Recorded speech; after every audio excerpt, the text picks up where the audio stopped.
and welcome to another phenomenal, exciting, action-packed episode of TrainPopCulture. Woohoo! Choo-choo, motherfuckers. Choo-choo, choose me. I'm Kimbo, and I am joined by my fabulous friends, Johnson. Burns. Strawny. and today, Ta-da! That sounded poorly. Ta-da! Jazz hands. no jazz hands. Jazz hands are banned. I'm jazz handing now. I'm jazz handing. We're all jazz handing it in his Right, face. It's literally the stupidest thing. So much jazz. Have my jazz hands in and around your mouth. Yeah. Yeah. I like Absolutely. I said something similar to you once.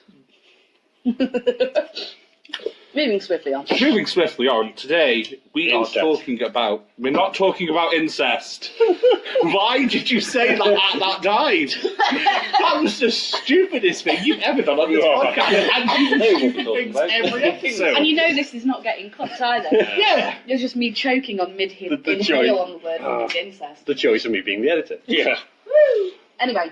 Today we are talking about All Elite Wrestling. And E-dub. E-dub. And the 4 pay-per-views we have seen thus far, not including All In because it's not an All Elite Wrestling pay-per-view.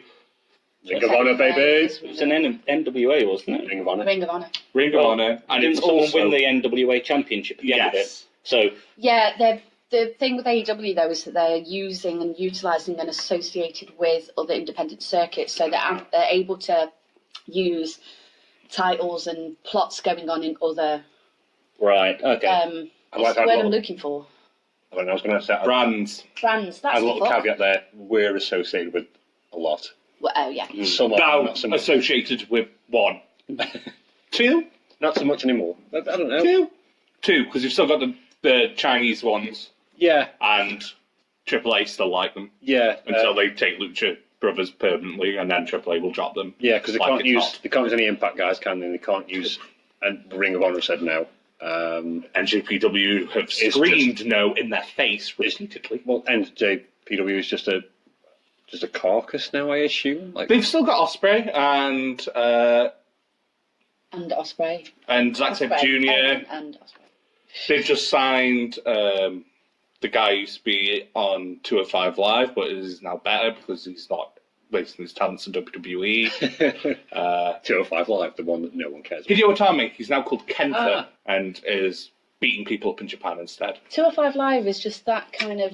In wrestling, that is. He's not just gone over there. Yeah, no. Oh, yeah. But we I forgot what it's question it. even called. Like, we were having this conversation the other week, and we were like, fuck, Yeah. what's the other one called? And it took us like 5 minutes to remember it's 205 Live. Because it's a stupid fucking name. Because I was making the point that 205 Live, their colour brand is purple, isn't it? Yeah, it's And purple. I said it would make almost sense to give that to NXT. I like the yellow in NXT. I do, but then with purple, you've got the blue from SmackDown, you've got the red from Raw. Give it purple for NXT. But But I we- said there's a distinction between the brands. NXT is not a direct connection between Yeah, I think that's why the two. And the black and gold, it's a completely different... It's almost a completely different product because of the way it feels and the way it looks and the way that it's handled. It is definitely H's baby. Yeah, it is a different So product. it's to keep it distinct as a product away from the other main brands. So it does make sense. But anyway, AEW. AEW. So, we are going to just jump straight into Double or Nothing. What we're going to do is we're going to break it down match by match. We're going to include pre-shows after a little bit of chat because they matter now. I thought they were non-canon. I thought they No, they matter. explained Well- in the thing that they're non-canon. I thought that was... WWE's pre-shows don't necessarily relate directly at all to anything that's going on, and they're hit and miss in terms of whether or not it's worth the time watching them.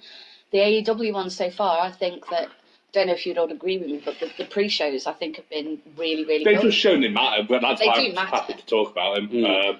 They've been a really good introduction to people that are going to come up next. They have gravitas. with one exception, there's all 3 of them were really good. Sorry, out of 4 of them, 3 of them were really good. Yeah. One of them, But we'll start with one of the good ones, Double or Nothing. And they kicked it off with their Casino Battle Royale to determine one of the contenders for the AEW Championship.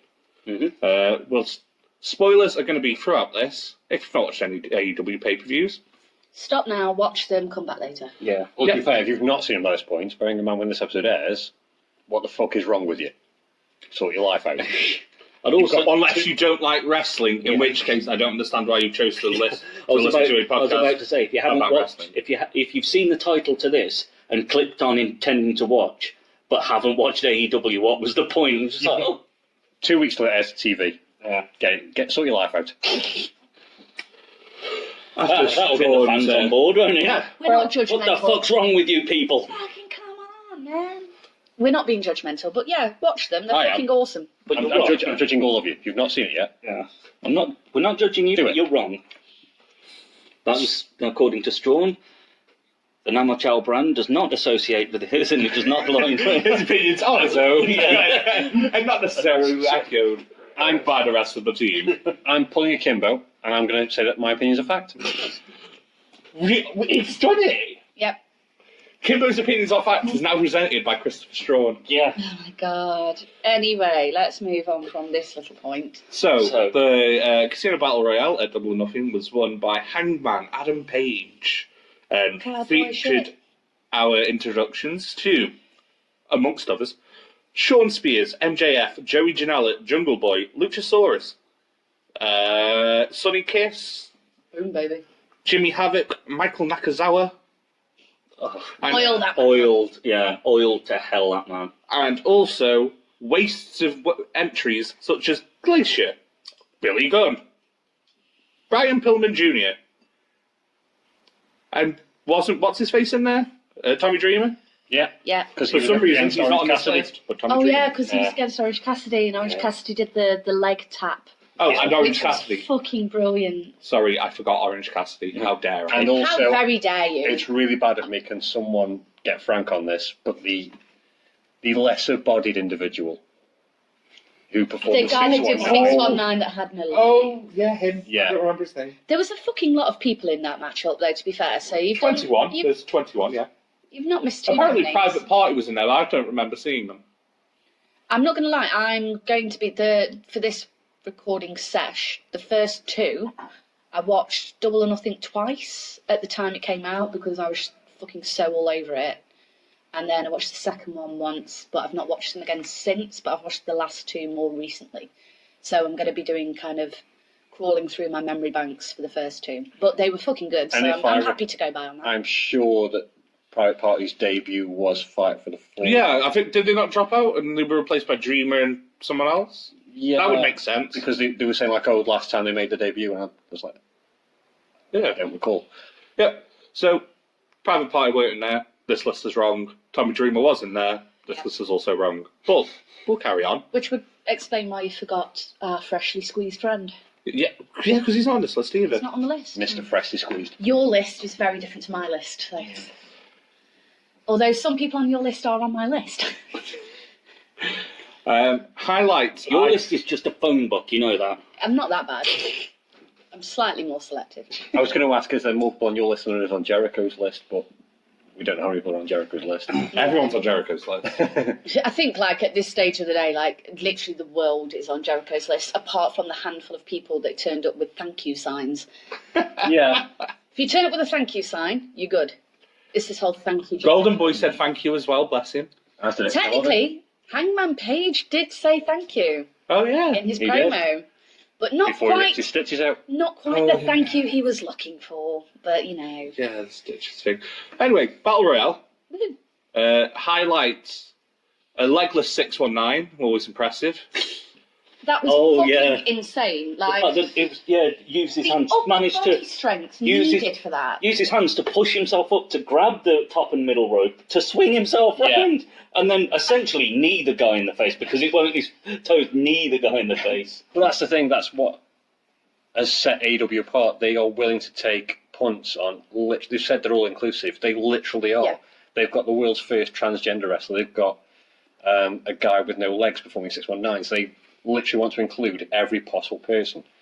But They're let's not- be 100% honest. We're never seeing the legless guy ever again, apart from maybe another Battle I Royale. wouldn't be surprised. He's not having a one-on-one match. No. Ever. Unfortunately, I think I would. He's doing over the top battle royales, and that may be it. Given his nature, and given the particular gimmick I'm about to mention, it could work with Orange Cassidy. Because Orange Cassidy would put minimal effort into it. The my more able-bodied of the two actually physically would do his flair. Would possibly lose because he's that nonchalant about the whole thing. I think though that they're going to kind of push Orange Cassidy in a different To the direction. moon. Yeah. Orange Cassidy is Orange winning the Cassidy- title. I know that it's sort of. I'm skipping ahead a bit, but for All Out, just turning up in the middle of the ring when the lights came back up, and the pop that he got from the crowd, Yeah. and just standing there with his hands in his pockets, launching. He flew That was weird. with his hands in his pockets, And then rolled back into the ring, and then flipped himself up. He didn't lose his glasses. No. And he didn't take his hands out. It's fucking genius. It's great. just. It was great. It's a silly gimmick, but it's fucking brilliant. And Nice gimmicks are silly gimmicks that are pulled off by the right people. Yeah. Which has not been achieved by other gimmicks. But we'll move on to that at some I'll find the point. other ones you're about. I'll find them. Some of I'm not saying they're brilliant. I'm just saying I'm just not as murderous as you three for once. What is the best gimmick ever, and why is it Jerry Ryan? The Dick Druids. Penis druids. Dick Druids works better. I know it is Penis Druid, but Dick Druids. Cock We're clerics. diversifying. We're Tangenting. Penis Yes. priests. Penis priest is also very good. Also Or highlights. priests, as they're also known. Oh! Alex Johnson's We'll move opinions swiftly are those of his own. Anyway. Other highlights. Not an opinion if it's gone through the courts. Well, there goes our entire religious sector. Ruined. There goes our religious audience. Sorry, guys. Ruined. No, that's what the altar boys were. Oh, okay, right. I'm gonna Kimbo, Pins. please. Pins. Thank you. Pins everywhere. Thumbtacks. Thumbtacks everywhere. Hey! And speaking of Jimmy Havoc, he staples a lit cigarette to Joey Janela's forehead, as one often does. He likes Yeah. stapling Joey Janela, I've noticed. He seems to like stapling his head. Oh, long gone that time's gone by in the UK where you could do that because of the smoking ban. I mean, if you're dedicated enough, you can still do it. Now, I do love just the gotta be fact quick that and that's what outside. would be You know the what the complaint. smoking does? It doesn't say you can't light cigarettes and staple to someone's head. Nobody inhaled, so technically no laws were broken. I mean, given the fact that I have seen certain wrestlers who appeared at AEW fight in the street in UK performances over cars and buses, there's a chance we could. Was that Jimmy Havoc?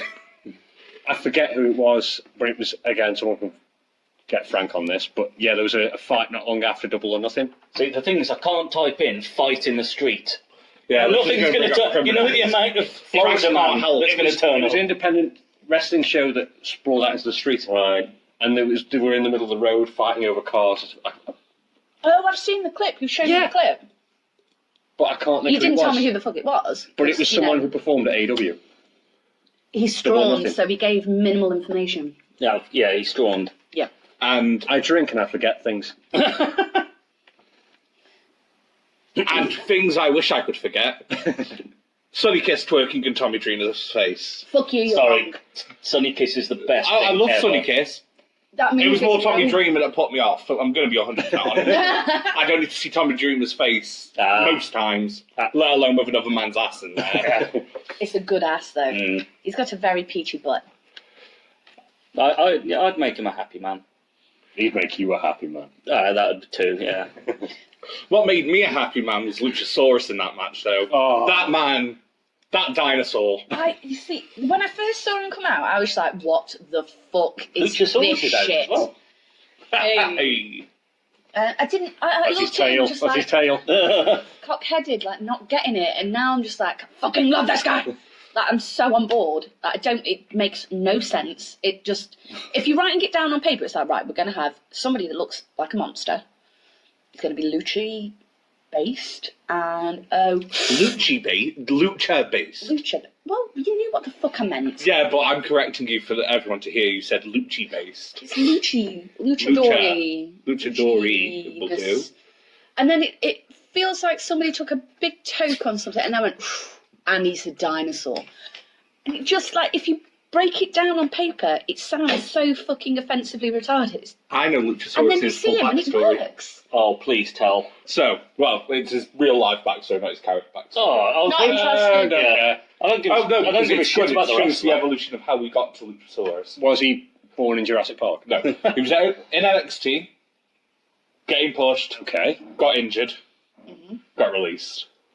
Standard WWE. Standard W, yeah. Vince. Generic WWE didn't survive. Went into the Indies, couldn't quite hit it off, couldn't find the right gimmick, dressed up as a snake for an episode. Yeah. People fucking loved wrestling Snake. Not Snake the guy from Metal Gear. Yeah. A actual physical scaly snake. I mean, as we personally have seen, Silly sound. people, the silly sound. People tend to go with animal gimmicks. Yeah, people, love 'em. they pop on animal gimmicks. Apart from the turkey one. The Oh, gobbledygooker. yeah. Oh dear God, yeah, I remember. I that. remember the gobbledygooker. I'll try to forget. That was- Now, what you're thinking of, mate, is the Mandela effect, because that never happened. Yeah. It's not a thing in this universe. Well, I watched the gimmick battle royale at WrestleMania 20. Well, no, No, you didn't. 17. No, there's no such Is thing. this like Spider-Man 3? It didn't Yeah, actually it's happen. Spider-Man It's 3. the Mandela Okay. effect. there is no Cool. choice. Yeah. In his, if he existed, in his entrance video, it shows you him hatching from his oversized egg about 5 years previous. The gobbledygooker. No, never happened.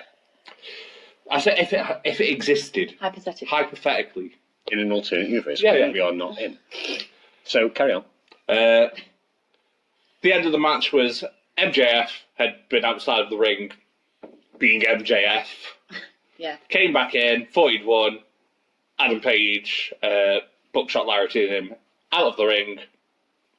Happy days, Adam Page up there. Hang on a minute, you've jumped from Luchasaurus's backstory Sorry, yeah. Oh, sorry, yeah. So he does to the snake the end of the Battle Royale. I was just thinking Sorry, I then, that was forgot. So we went from the snake. So it's gone from the snake to being MJF outside the ring.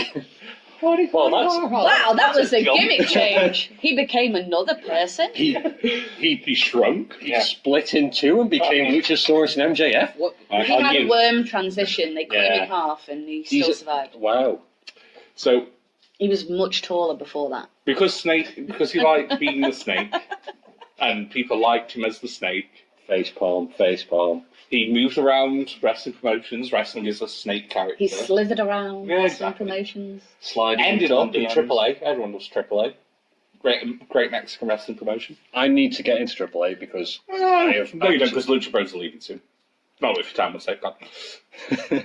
But they have got the AAA titles, so They'll drop them and then they'll join AEW permanently. That is, it's written on the walls. I can see it. Right. I indicated towards a wall Yeah. for you audio listeners because there's no video listeners. Yeah, I was going to say there's going to be. No Oh my film. God, he learned. He got it learned. right He this did it time. right. Woo! there's no video. that you know of. Wink. Anyway, he then died as the snake. They cut his head off in AAA, Obviously, because wrestling is nothing but a soap opera. of course. Yeah. Then he hatched from an egg that was buried underneath the dead snake's body and became Luchasaurus. Luchasaurus. If you can't see, my face is one of the fuck, mate. You're that bewilderment. blinking git. Yeah. That white guy that's just like, what? Yeah, that's how Luchasaurus came to be. Came to be. So he essentially Jesus himself. I think it's more of a cockatrice thing. Okay. We're back to reboots, aren't we? So he bore him upon his death. He bore himself in another form. Pretty much, yeah. And now he's Luchasaurus, and everyone's happy. I've already told you the end, unless... No, I've told you the end, I'm not going to go over it again. Yeah, Hangman won. Done. Hangman won. Great times. He did pull the Joker card from mistake. Yeah, he came out last. 21st. I like that, just as a, because I know that we're going to be kind of talking more about the actual wrestling, but there's certain things for the pay-per-views that I've liked that have been not necessarily directly associated with the wrestling itself, but just due to the formatting and the style and other like external aspects that you wouldn't necessarily look to discuss. And for me, the fact that they've gone with the whole casino thing. Every pre-show's been the buy-in. They've been consistent with it as a brand. Mm-hmm. And I like the deck thing. I like the heart centered first, and then you've got one at a time. You get a group. You get a group, and it's the deck and the Joker card thing, because it was Mercedes Martinez for the women's and all that. Spoilers. Soz, guys, not soz. Sorry, not sorry. It was Sort your life out. knowing there's a Joker card coming, like you see, like, and the next. And the final is blah, and the final one you're like, oh, who's got the Joker card? And it keeps you. It's a bit more interesting than just like this. It was less interesting. Sea of 50 people all at the same fucking time, and you're like, I have no idea who's in the ring, let alone who's out the ring. Well, it's a casino battle royale, so yeah. It's not a rumble. Fun. Yeah. Christ Almighty! Are you okay? I think he's under. Did you just hemorrhage? No, this just shows how actually lacking in brain cells I am, because it's only just taken me till now to realise it's a battle royale, not a rumble. So they've reinvented the rules essentially of a battle royale. Yeah. Sometimes, Sean, I do worry about you. Mate, Every day I worry about you. I wouldn't bother worrying about me. I'm way past the point of There's no helping him now. I'm way past the point of no concern. My argument for the Joker thing for the first battle royale, it was kind of obvious it was Hangman, because they got rid of the pack match and he had to do something. So the women's one was a lot more interesting because I had no clue who it was. Yeah. But it was a good way, if you were going to establish that's how you're going to do royales, if that's your kind of system. It breaks you apart from literally everyone else. And even though you were about 97% sure it was definitely going to be Hangman unless they decided to pull something out of the bag. It was still like, what? The pop when he came out was just really fucking cool. Oh yeah, Pop's great. The Pop Hangman always is great. The pop Hangman always is great, to be fair, because Hangman's awesome. Yeah. Because, cowboy shit. Cowboy shit. Cowboy shit. Okay, I'm going to take this opportunity. I needed several instances of confirmation. This goes against what he told us earlier. Yeah. Oh yeah. You said you don't. And this is direct in our quote. private This is not group chat, for me. Not for me. Not for me. Hangman Page. Not for me. Yeah, He literally said that. Here, you're all up in his arse. What the fuck's going on, bitch? What? In the group chat, you put Hangman Page. Not for me. It's been checked. Yeah. Because I I'm said... In what context? There was no context. You just said he's not for me. They were talking about the match, and you went, yeah, the placement was wrong, blah, blah, blah, and then a separate sentence, Hangman isn't for me. There's no other way of saying that. Wait, no. I know what he means. Yeah, the placement of placement the was match perfect wasn't for me. wrong. Oh. Your disagreement of where the... Yeah. Oh, right. We'll talk about this when we get to All Out. Okay. Wait, part 2, folks. More reason to tune in. But back to Double or Nothing, and We're not going to apologise. I was going to say, it was very confusing. Yeah, This no, is you said... Strawn very doesn't provide enough information in a single message. Yeah. Like, this is a well-established fact for listeners at home.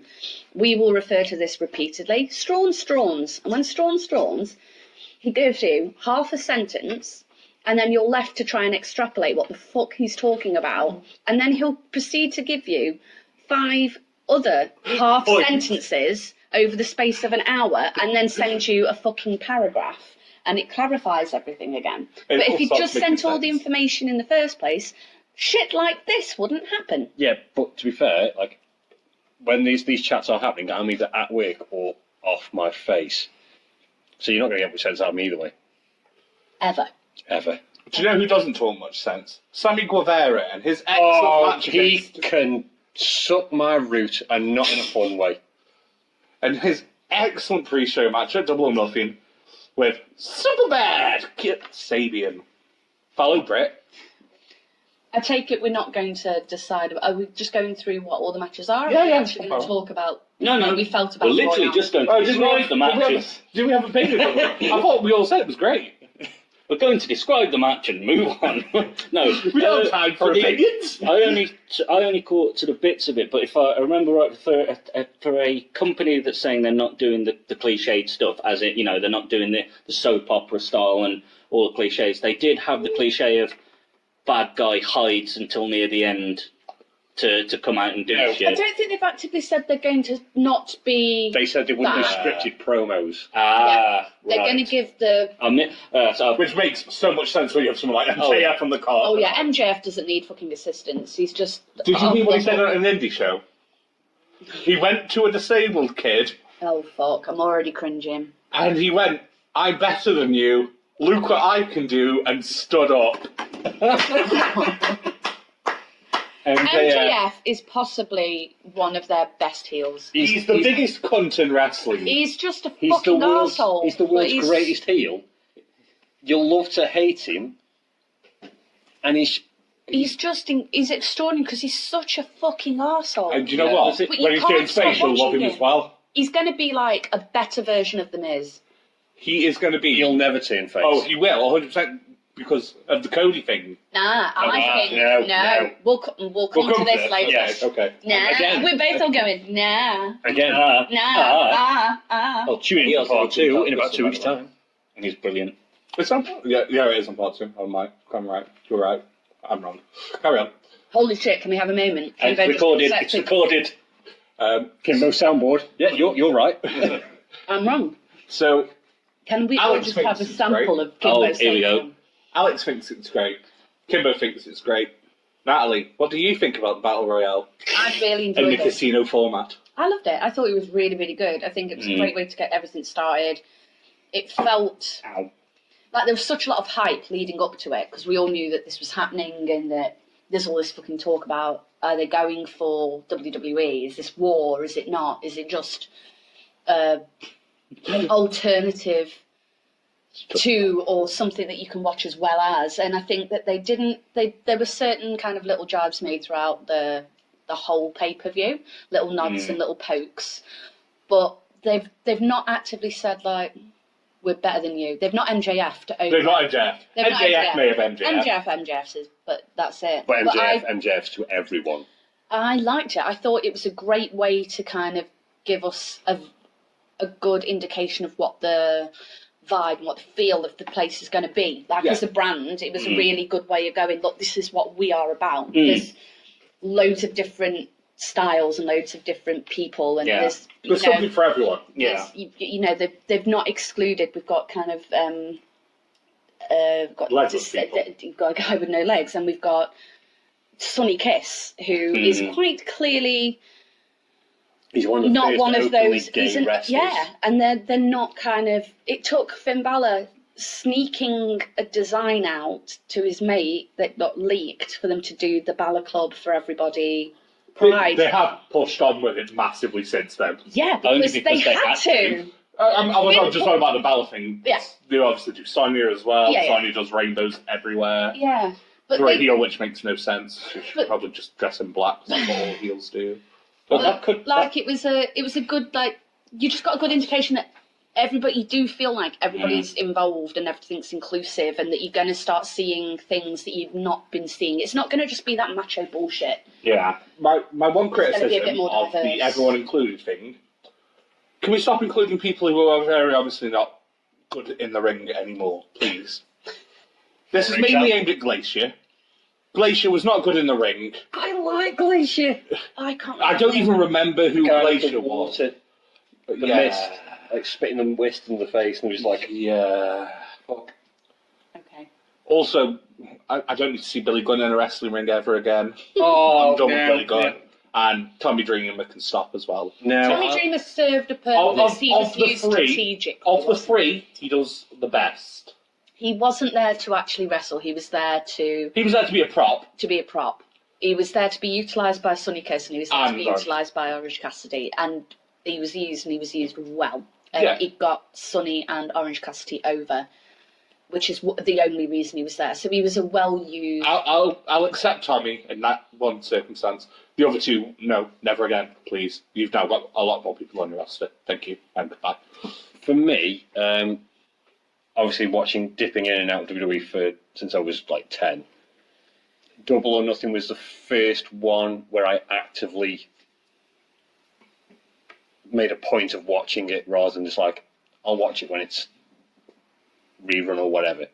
I'll catch it eventually. Yeah, can't I? like when I watched WWE when I was younger, it was because my brother watched it. I watched it. I was never big fan. I enjoyed it, but I wouldn't have gone out of my way to watch it. With the pre-show, or what's the term? We're just doing the battle royale for now. Yeah, I'm Oh, okay. Sorry, we're generalising. yeah. Carry on. What's the term Vince uses for pre-shows? Because he hates the word pre-show. I don't know what term you use that because WWE just call it pre-show. They don't anymore because he hates the term pre-show. But the label on the network is pre-show. Yeah, but he hates that term because it makes you seem like you don't need to watch it. And Because you don't, because it's pointless. I know, but the point he's trying to make is he'd rather people watch the whole thing, if that makes sense. Like, he doesn't want people on that show to feel any less. It's not a pre-show, it's... Which is impressive by Vince's usual Kick-off show. Oh, okay, oh yeah, they're called kickoffs. Not... Yeah, he calls them the kick-off show because he doesn't like the idea of them being called pre-shows because people on the card feel lesser than they should be. But they feel lesser anyway. Yeah. So, pre-show does imply, like, this is sort of on to warm everybody up, get the crowd going, so when the main event kicks in, the crowd are already pumped. Whereas kick-off does imply, like, we start now. Yeah. So I get the kind of his logic. use of it just doesn't work. No. But the pre-shows for the WWE pay-per-views, I think consistently for a while now have been meh. The issue is But there's not- too much talking then. That, like, the Battle Royale took half an hour of an hour pre-show, and then we had another match which took 15 minutes. So there's 15 minutes for them to plug how you purchase the pre-show, how you do blah, blah, blah, blah, blah. Whereas a WWE one, it's kind of reversed. We might get 15 to 20 minutes of wrestling on an hour. Yeah, it's all just all plug, general plug. chat.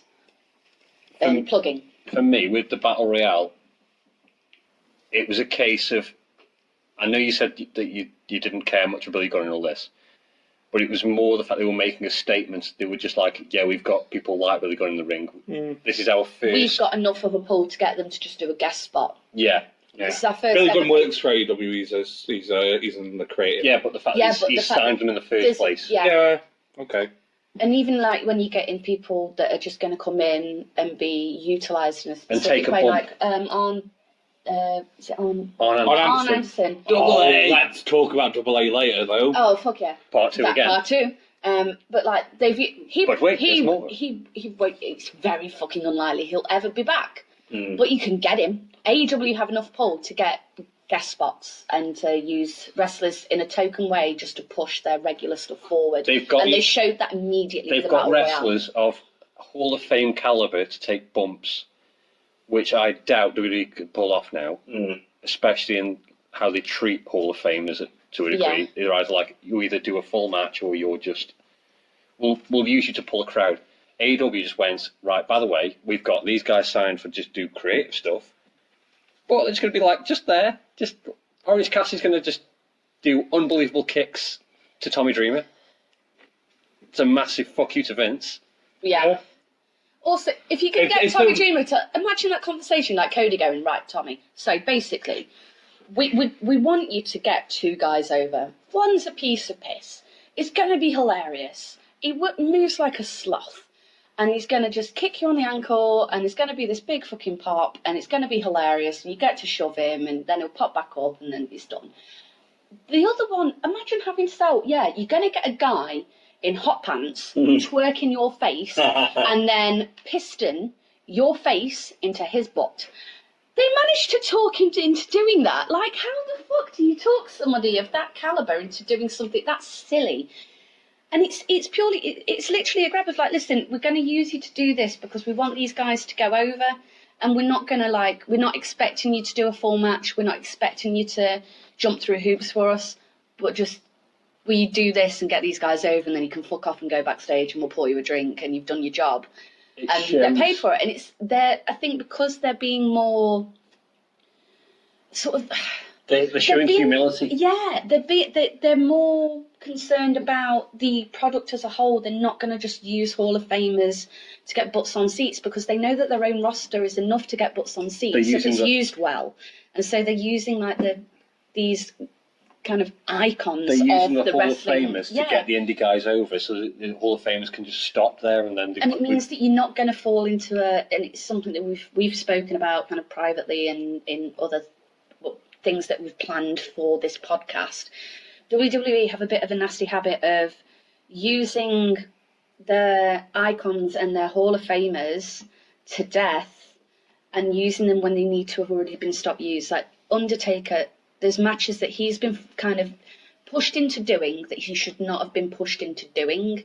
And I think it would have been but pairing him with Roman was closer to an AEW use of a icon, and that made sense and it worked and it made him and Roman look good, and it got Roman over in a very cool way, and it rejuvenated Taker a bit, and it rejuvenated Roman a bit, because we were still sort of like, I think there was an element of the crowd that was still pity cheering him because he's come back from treatment, and then all of a sudden you were back on board. You were putting to bed that Joe was poorly, and you were back on board with like Roman's fucking awesome, because they used Undertaker well. And I think AEW have come out of the stalls, like, you know, the gun's gone off, they're going straight for the finish line, already saying, we're not going to do that. You can see that by the way that they've used those. I know that, like, I agree with you to a degree, there was not necessarily any necessary reason for them, apart from Tommy was used incredibly well. And if that's how they're going to use it, and Arn Anderson, again, utilised extraordinarily well, which again is a part 2 conversation, I'm very aware, so I'll try not to skip to the end, but the times that they are using these icons are being used way more strategically and way more intelligently and way more considerately of these older guys that can't hold up against these younger guys in the ring. They're showing respect. Physically, they're giving them a bit of respect. Yeah. They know they're still important, and they know they still have bang. You get these guys come out, and the crowds go fucking apeshit. When Arn Anderson came out and All Out, the crowd went absolutely fucking insane. So we've still got love for these older guys, but AEW seem to be treating them in a way that doesn't diminish our love for these older guys, which has not been the case with other brands, because like you see them being used wrong, and you start chipping away at something that was so fucking good, because they're being forced to do stuff as if they're still in their 30s, and they're not. They're in their 50s and they're in their 60s, and they're not as in shape as they are. And you're not going to get Arn Anderson to keep up with somebody like Hangman Page. Oh God, no. So why put him in a match with him? Don't use him strategically. Use him cleverly. Get a pop. Let him fuck off. Jumping in before Strowman jumps in. Son of a bitch. 2 points. First of all, Glacier and Undertaker are not Hall of Famers. Well, no, but I did say Undertaker and will be a Hall of icons. Famer. Hall of Famers and icons. Glacier's never going to be a Hall of Famer. No, Glacier's not going to be a Hall of Famer. I have a second point. Okay. Also, I know that sounded like WWE bashing. This is not aimed at anyone on this podcast. Just clarifying a point. We are also aware of other companies, Impact, use legends massively incorrectly. Rob Van Dam! Sabu! However, Natalie doesn't watch Impact and is unaware of how badly those two have been used, because they got put against the damn Lucha Brothers. Oh dear. Yeah. So, we're aware WWE aren't the worst. No, it was a good, easy reference though, isn't it? Yeah. Like, I think And their all last of two uses of icons have been really good. The Undertaker one, which we said. Yeah. And the Goldberg Ziggler from SummerSlam. They finally got phenomenal. They've but it's figured out taken how them too long to get there. Yeah, 100%. They'd started doing damage to the Goldberg. reputation of Goldberg and the reputation of Taker before they've gone, oh, actually, we don't need to force these guys to be doing this shit anymore. Yeah. To make an extension of what you were saying about Arn Anderson, I think the best thing that AEW have done with the legends and the icons is they've used them intelligently, because they've realised there's going to be an entirely new audience discovering wrestling because of AEW. Yeah. People, I'm not going to lie, I wasn't fully aware. I knew of Arn Anderson and I knew his. Oh yeah, the Four Horsemen before our time in general, but maybe you might be. I remember the Four Horsemen. Yeah, after watching that. I love the two grey old people in the room. Like, we're slightly more aware of these guys. I didn't think you would be aware because you didn't watch wrestling as a kid, because you grew in a house of girls, so didn't really bother with WWF. I was more referring to him because I know he watched prior. Yeah, I think me and Strum were a little bit younger, so we kind of missed. But yeah, it made me, once that match had finished, I actually went back and Googled Arn Anderson's relevance. Four Horsemen and all of that. And you realise then you've got Tully Blanchard, who was in Sean Spears Corner, who were a tag team, and it all works. You go back and then you start watching where they've come from. Yeah. So they've been intelligent with it. They've gone. This is where they are now. This is where they can. They did make a They referenced the Four Horsemen and the tag team. Yeah, on the actual show they said, "Oh my God, look, it's tag team buddy from the past, come back to set him right, blah blah blah." And they And give you you mentioned enough it before, information to make you go, "Oh, I know what to look for." Yeah, so and you then can go back. but you want to look for Yeah. it. That's Which what I is mean. great. They're giving sort of a tip of the cap to the guys who came before, because without the guys who came before, you don't have what's They're opening happening up now. the vaults to a new audience. 100%. Apart from for Glacier, I can't defend it. I can agree with you, Billy Gunn thing. Yeah, Hall of Fame legend of the Attitude Era. Billy Gunn makes sense. Tommy Dreamer was used smartly. It was makes fucking brilliant, sense. yeah. Arn Anderson is on a later episode of this podcast, so I'm not even going to mention him ever again after this point. But made sense. Makes sense. Glacier, they mentioned nothing about his past. They literally went, "The legend Glacier." Glacier flopped around like a dying fish for the amount of time he was in the ring, and then he was not in the ring. He was just, look, we've got a legend. That was a bit of a look what we can do. Yeah, Thank you. But for me, But I suppose that's a bit of a, I don't know, maybe that was a necessary showboat. Had you heard of Glacier? Have you heard of Glacier before AEW? I was aware, but I didn't hadn't. care. Had you? Yeah. Yeah. yeah, So we've got a 50% who'd kind of heard of Glacier. The youngest and the oldest both had not. Technically I'm the oldest. Okay. The one who's been watching wrestling the longest also had not. I would beg to differ. The fact that it's not the fact that he was wasted or what, like he doesn't deserve a place in there or anything like that. Anything like that. I think it's purely down to the gimmick. Like you've got people like Orange Cassidy in there. You've got the guy with no legs. You've got all these. And I know we weren't going to mention it, but the Ring of Honor thing. You've got Joey Ryan, who's got one of the greatest gimmicks of all time. You keep mentioning my dream, man. I know, but I know, it makes him sad. when you Let's throw pretend it didn't when you happen. throw in a gimmick like Glacier, it's, for want of a better phrase, it's a breath of fresh air. You've got something that little bit crazy and a little bit daft. Yeah, it's not brilliant and it's not perfect. It probably doesn't suit the match well, but it's in there, and it's that thing that's something for everyone. Like, Can I swear with you 100%? yeah, When he did the stupid mist thing, I went, "Who the fuck is this knockoff Tajiri?" I said that out loud on my own. Who the fuck is this knockoff Tajiri? The mist isn't even green. the flip of that, I was like, that's fucking brilliant. Opinions, like arseholes, Sam Strawn has one.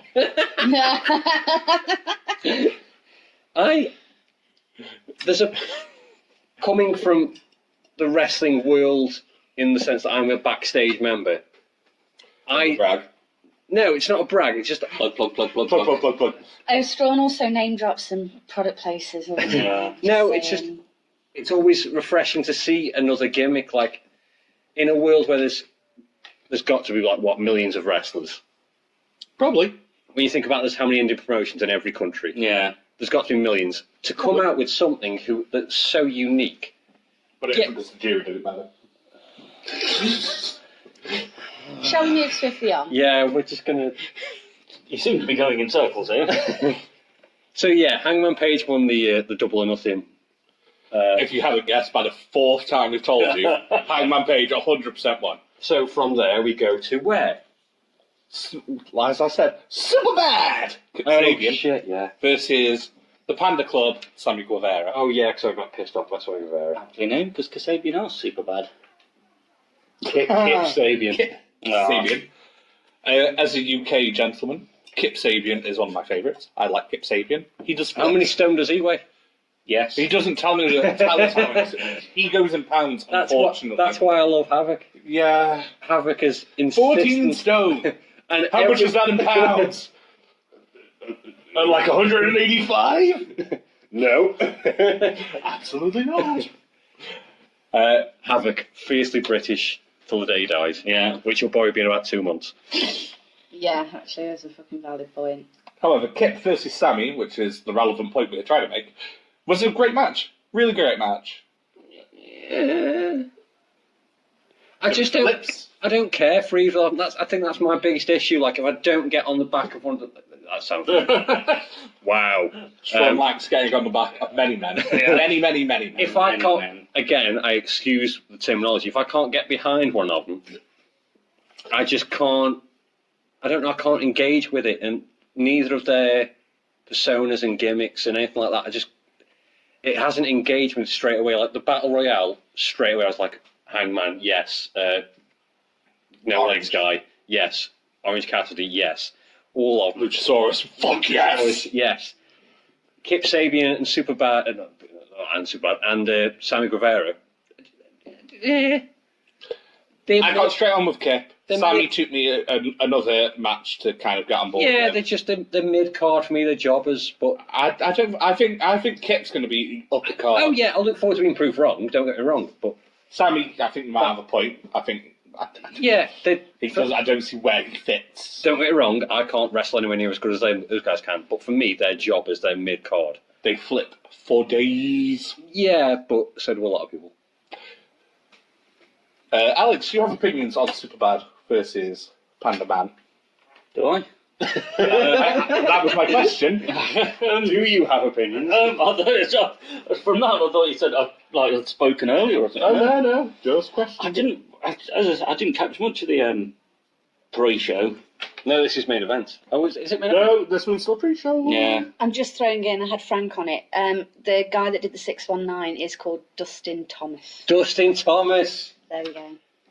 He's my Thanks, boy. Frank. So yeah, no, I didn't catch this. There was a brief glimpse about sort of gloss over of it in a review, but beyond that, no, unfortunately. It was main event sort of stuff that I'm more caught.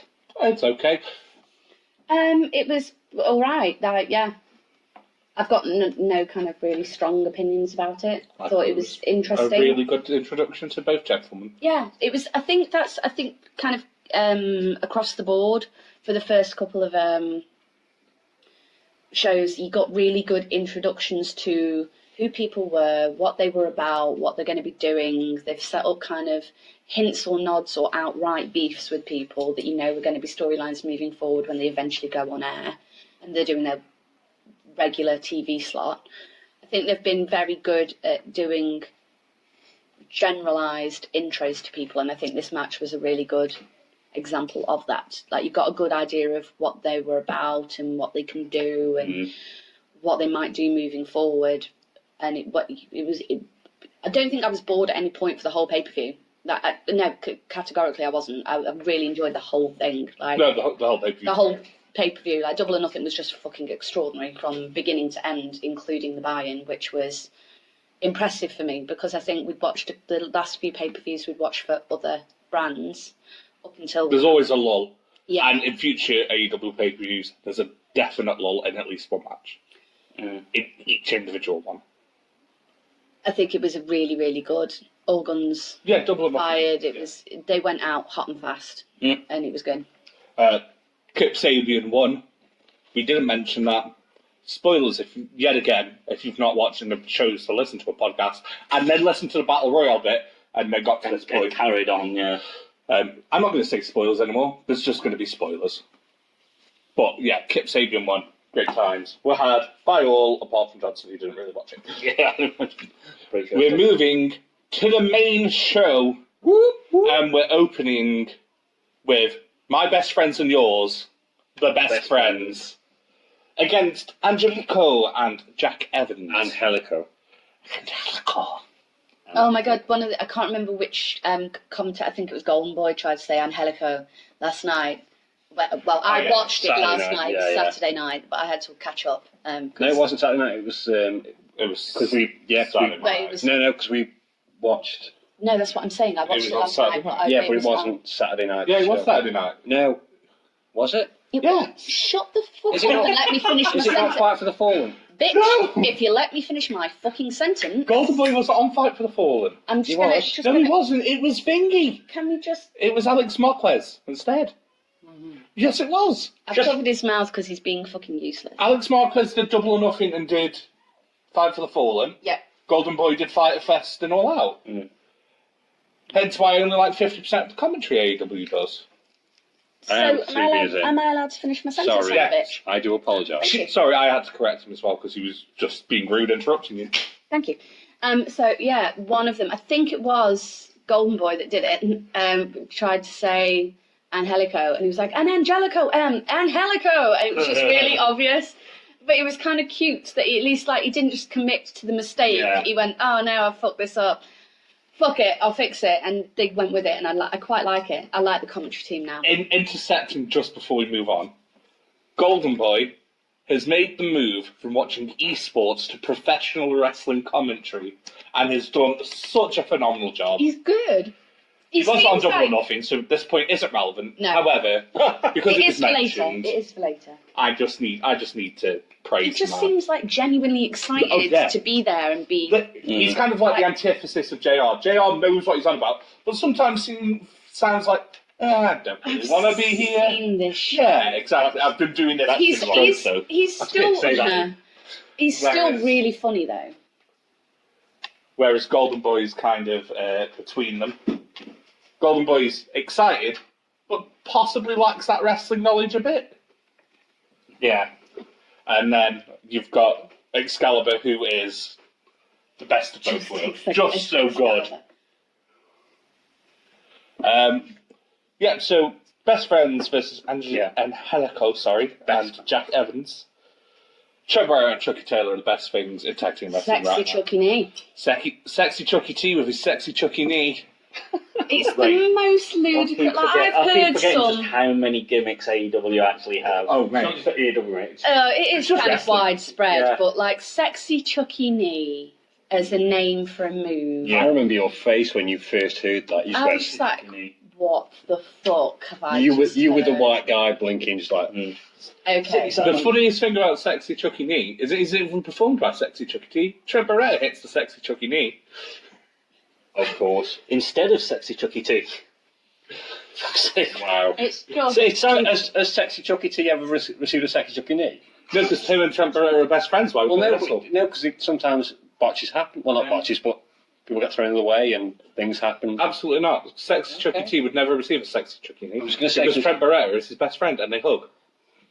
All the time. They do. Why does this sound like Dr. Seuss all of a sudden? Yeah. Sexy Chucky T and his Sexy Chucky knee. I do not like Sexy Chucky knees. I like green eggs and ham. Yeah, again, really good match. Demonstrated all of the flips. Yeah, it was quite it was.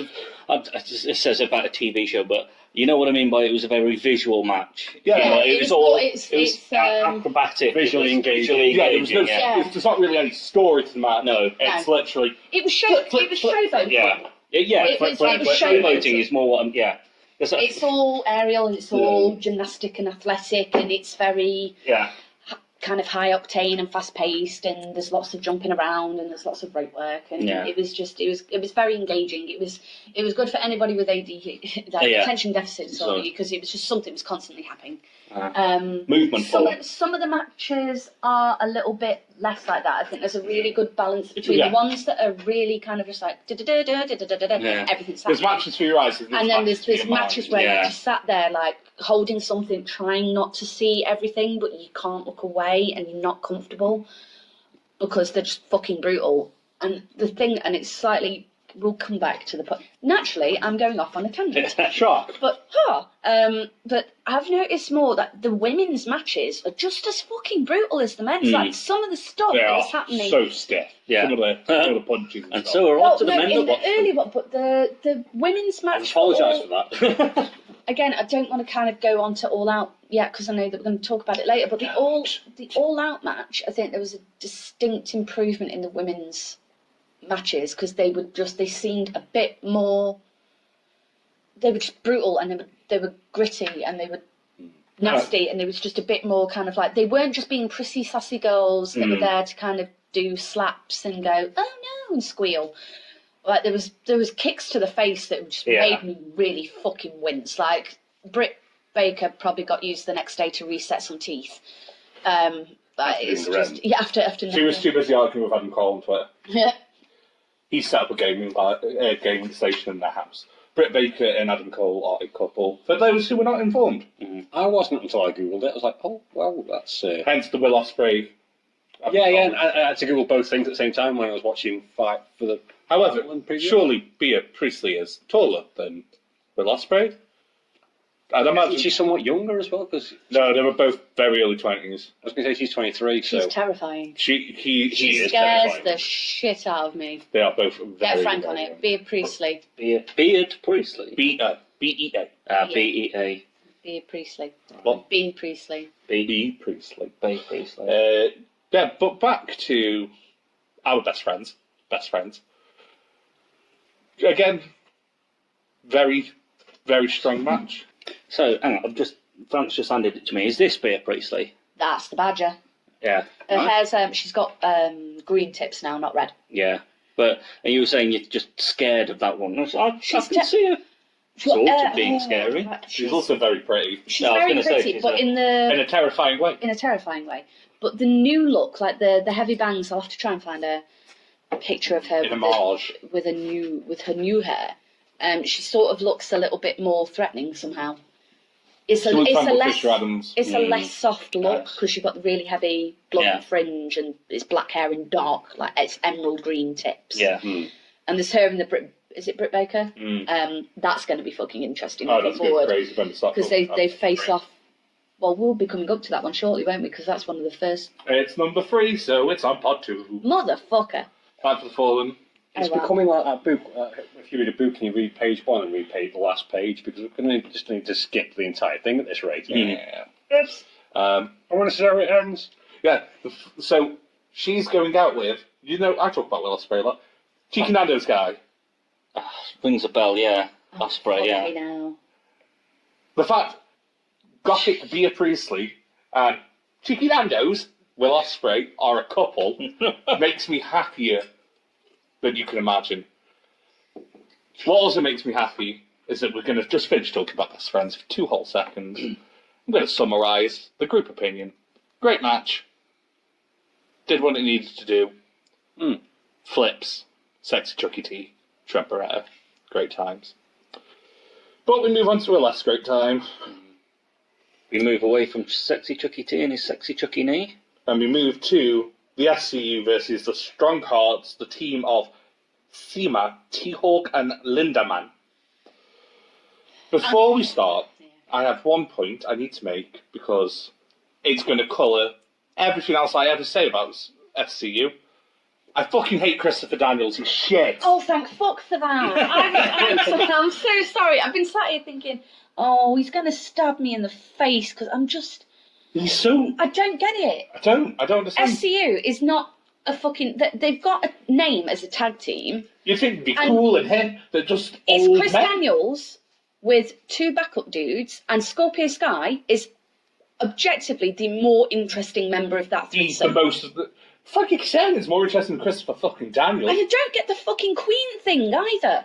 What's with the fucking I Queen don't get gimmick? the get up. Yeah. I don't like, when they go to all 4 ropes and go, I see you! Because it's so cheesy, because they just stare you dead in the eye and go, I see you!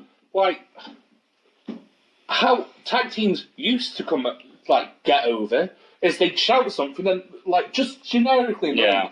Like, for example, you had, the Dudleys, Devon get the tables, they didn't do that to the crowd. Yeah, Bubba no. pushed Devon and went, Devon! Yeah. That was it. The Hardy Boys and the from the top rope. They didn't shout it for the crowd. They shouted it because they were pumping themselves up and the crowd picked up and carried it. FCU is cheesy and it's boring and it's manned by the most boring man in sports entertainment. Fuck you, Christopher Daniels. I hope you never listen to my podcast. He's not the most boring person in wrestling against him. I would argue that is Peter Avalon. No, he's just no. Peter Avalon is way more interesting. He's just got a shit gimmick. Christopher Daniels is boring. I just don't. I'm not a massive fan of SCU. Yeah, you raised on the point. They wrestle well, but in the ring, I like them in the ring. I don't like anything they do. I don't like their entrance. I don't like them pre-match. I don't like them post-match. So lewd. I don't like SCU, the gimmick, I like Scorpio Sky and Scorpio Sky is amazing. Scorpio Sky is absolutely fucking incredible, and he's definitely on the list. But he's also very fucking incredible. Stronghearts on the other hand, again, they're okay. T-Hawk, I think T-Hawk he's not the one we've seen ever again, because we've only seen Seema of them again. We've never seen T-Hawk or Lindemann again, and Lindemann was kind of the bald one. Yeah. So T-Hawk was the better of the three, the most engaging, but he's not done anything with AEW since. The match was fine, bit dull.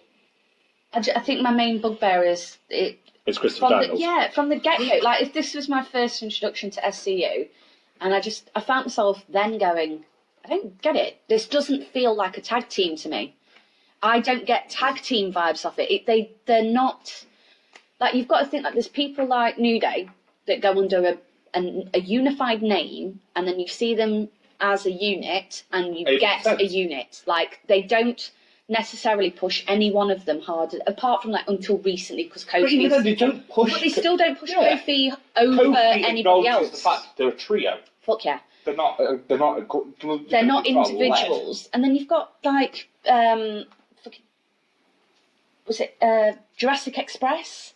Which is just silly, and you've got tag teams that they're putting together, and it's individuals that are behaving and more engaging as a tag team than a so-called tag team. SCU doesn't feel like a tag team to me. It just feels like a glorified way of, oh my god, there's an ice cream van just gone past, and Kimbo's face is lit up like he's 4 and he's just discovered. No, I thought it was a Titanic musical. Like, where's this coming from? Oh god.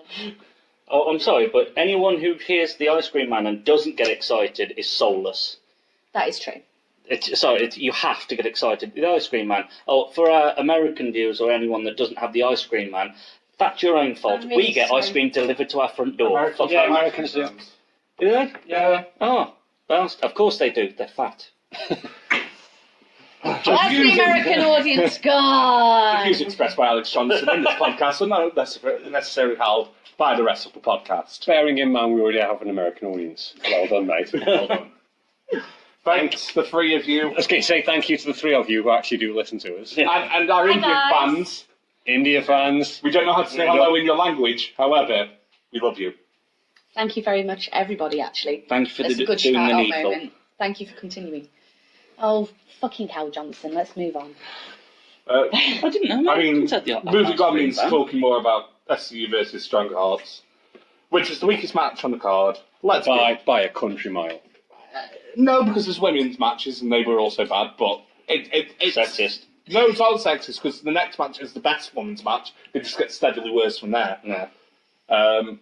Yeah, it was just a bit lackluster. Again, SCU are fine in the ring. The tag team, Caesarian and Scorpio Sky, fine in the ring. Christopher Daniels is a wet cabbage of a wrestler. And there's a very clear disconnect between the fans and SCU. Is it Daniels wants to be it? Yeah. And he's not actually the most it person of the team. I think and because he's he was forcing formerly himself. He's trying to get back to he's trying to get back to past glory because he was in TNA with AJ and Samoa Joe around that time. Yeah. Which would have been when he was in his prime. Yeah. So it would have made sense for him to be the guy then. But then if you're not going to be the guy anymore, then just fucking suck it up, Buttercup. Like take it. You're not going to be the alpha all the time. And if you are actively saying you are in a tag team of 3 individuals and you're not going by your individual names because other tag teams do this. Yeah, other tag teams go and it's blah blah and blah against Edge and Christian in the old and Jack Evans, who and Helico, Jack Evans, who we literally just spoke about, don't have a tag team name, but they behave more like a tag team than a tag team with a tag team name. If you're going to be a united front, then you realistically need to behave that way, and you need to showcase everybody the exact same amount of time. You need to give them all the same sort of kind of kudos, and that is not the vibe you get because Daniels just comes in and does his queen shit and acts like, hi, I'm the alpha and these are just my 2 beta dogs. Yeah, it's like a singles guy. It's like Miz when he had the Miz Barrage. We said this like about 2 days ago. It feels like a Miztourage. shitter version of the Miz and the Miztourage. I'm considering the Miztourage. With that shit. says a I didn't lot. realise the people around him would call that. Did he watch Captain Scarlet as a child? I'm assuming so. He said, This It is is the the voice trick. of the The Miztourage. But you've also got to think that may not have been Mrs. Cole. That could have been creative. Such so- good shit! such good shit. But it's such good shit! I'm saying this now. This is my own opinion. Fuck Vince. And not in a good way. I don't even need to throw in allegedly there. He That's did his open own. his opinion. Yeah. That is Um, him. Does anyone else have anything to add, or can we move on to an actual good Let's match? just fucking Let's move on to a I match. was Oh, gonna- no, strong to that point. No, I was going to add that. Right here, I've got a whole bag of with your name on it. Don't you librarian me. It's just, yeah, like you've said, like This is He's- a library. Oh, fuck you. it's a fucking wrestling ring. Fuck off. Stop. No, he's trying to reach past glory's dangles, Yeah, isn't it? 100%. Yeah. But my biggest issue is, and it's what I was going to say until I got sidetracked by the shushing, is the Sorry, I couldn't resist. Like, that had to be He was done. right there. if he's going to wrestle on his own when he has his one-on-one matches, don't use the Use the SCU SCU music. music. That fucking pisses me off. Use your own theme. SCU should be reserved for the tag team, not for him and the tag team. It's a really good kind of indicator of how fucking up his own arse he is, because when he performs as an individual, he still uses the SCU music. That's how much he values the other members of the team. He is SCU. That's like that's Jeff the- Hardy that's the coming out impression to you the get. Hardy theme. Yeah. Yeah. I mean, it's very His similar. theme, but at least there's a It's a distinction. variation, yeah. There is a distinction. I was just going to make a very swift point. He can't use his own theme because they won't let him. He has his own theme. It's called Fallen Angel. He's not allowed to use it. Get a Get different a one. new one. I mean, yeah, that's the logical option, but There's a number of wrestlers that have had more than one theme tune. Speaking of Hardy, how many themes has Hardy had? Jeff on his own. He's had the 2 or 3 that he sang himself.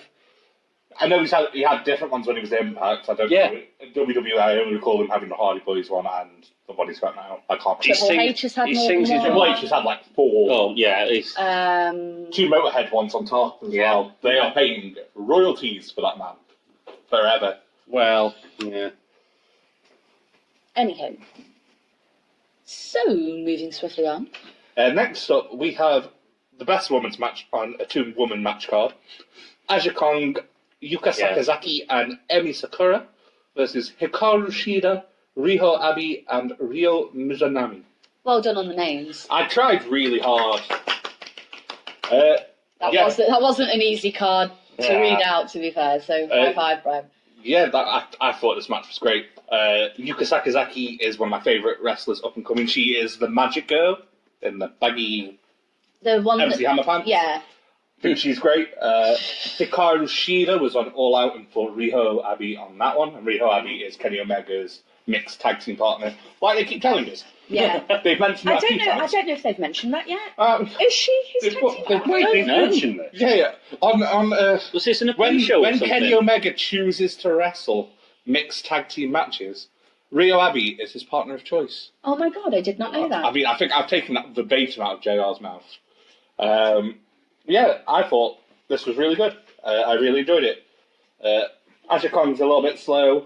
Ryu Mizunami, I think, was the bigger one in that team.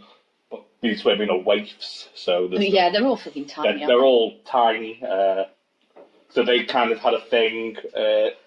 Yuka and Rio are exceptional. Hikaru's decent. I don't really remember Emi Sakura. Emi Sakura. Yeah, of the 3 of them, she's the one of the 6 of them, sorry, she's the one I remember the least of. I remember her one of the most, actually. Really? Okay. Yeah. But I don't remember this match, so, yeah. I remember the match, but I remember I not. think we know Strawny's opinion on the match. I thought it was really good. I remember it being a really good match, but I can't remember Yeah, I think the issue the fine is details. there was definitely a disconnect between the crowd, who obviously are used to Western wrestling, Yeah, and then obviously this is a Japanese style of wrestling. that was my issue. Like, I'm not familiar with, like, NJPW. None of them were from NJPW. NJPW no, but, like- does not have a women's division. No, but that sort of... But that's stylistically. Yeah, yeah, I know what that you mean, though. school of training, I'm not familiar with that, because I've yet to get into it. But it was where I sort of disconnected from the pay-per-view because I was like, I'm not familiar with any of this, and I'm not familiar with the names, but it was a match I enjoyed. But again, like, it's that same thing again. I don't know anyone to get behind. I couldn't engage with it. You see, And that's not slighting anything to the wrestlers. That's just me. Like, I'm something that I've said to you before, like when we were catching up on these before we were going to do this recording, is that I find myself not always necessarily knowing who I want to get behind, and not particularly caring, but not in a bad way. Like I find myself just that engrossed in it that like you'll get to the point where they're like 1, 2, and you do the little heart jump, and like, oh fuck, have they got it? And then somebody else does it, and you have the exact same reaction. So it's slightly more interesting at the minute because I'm reacting to everybody as if I want them to win, even though if I don't know who the fuck I want to win. Yeah. I think this match as well is very confusing because Yuka has been a face since then. Rio has always been portrayed as a face. Hikaru is kind of a face. Aja, when she faced off with Awesome Kong, was a face. So it's only really Emi and Rio we've not seen again. Rio Mizunami, who we've not seen again. So how they were portrayed didn't matter.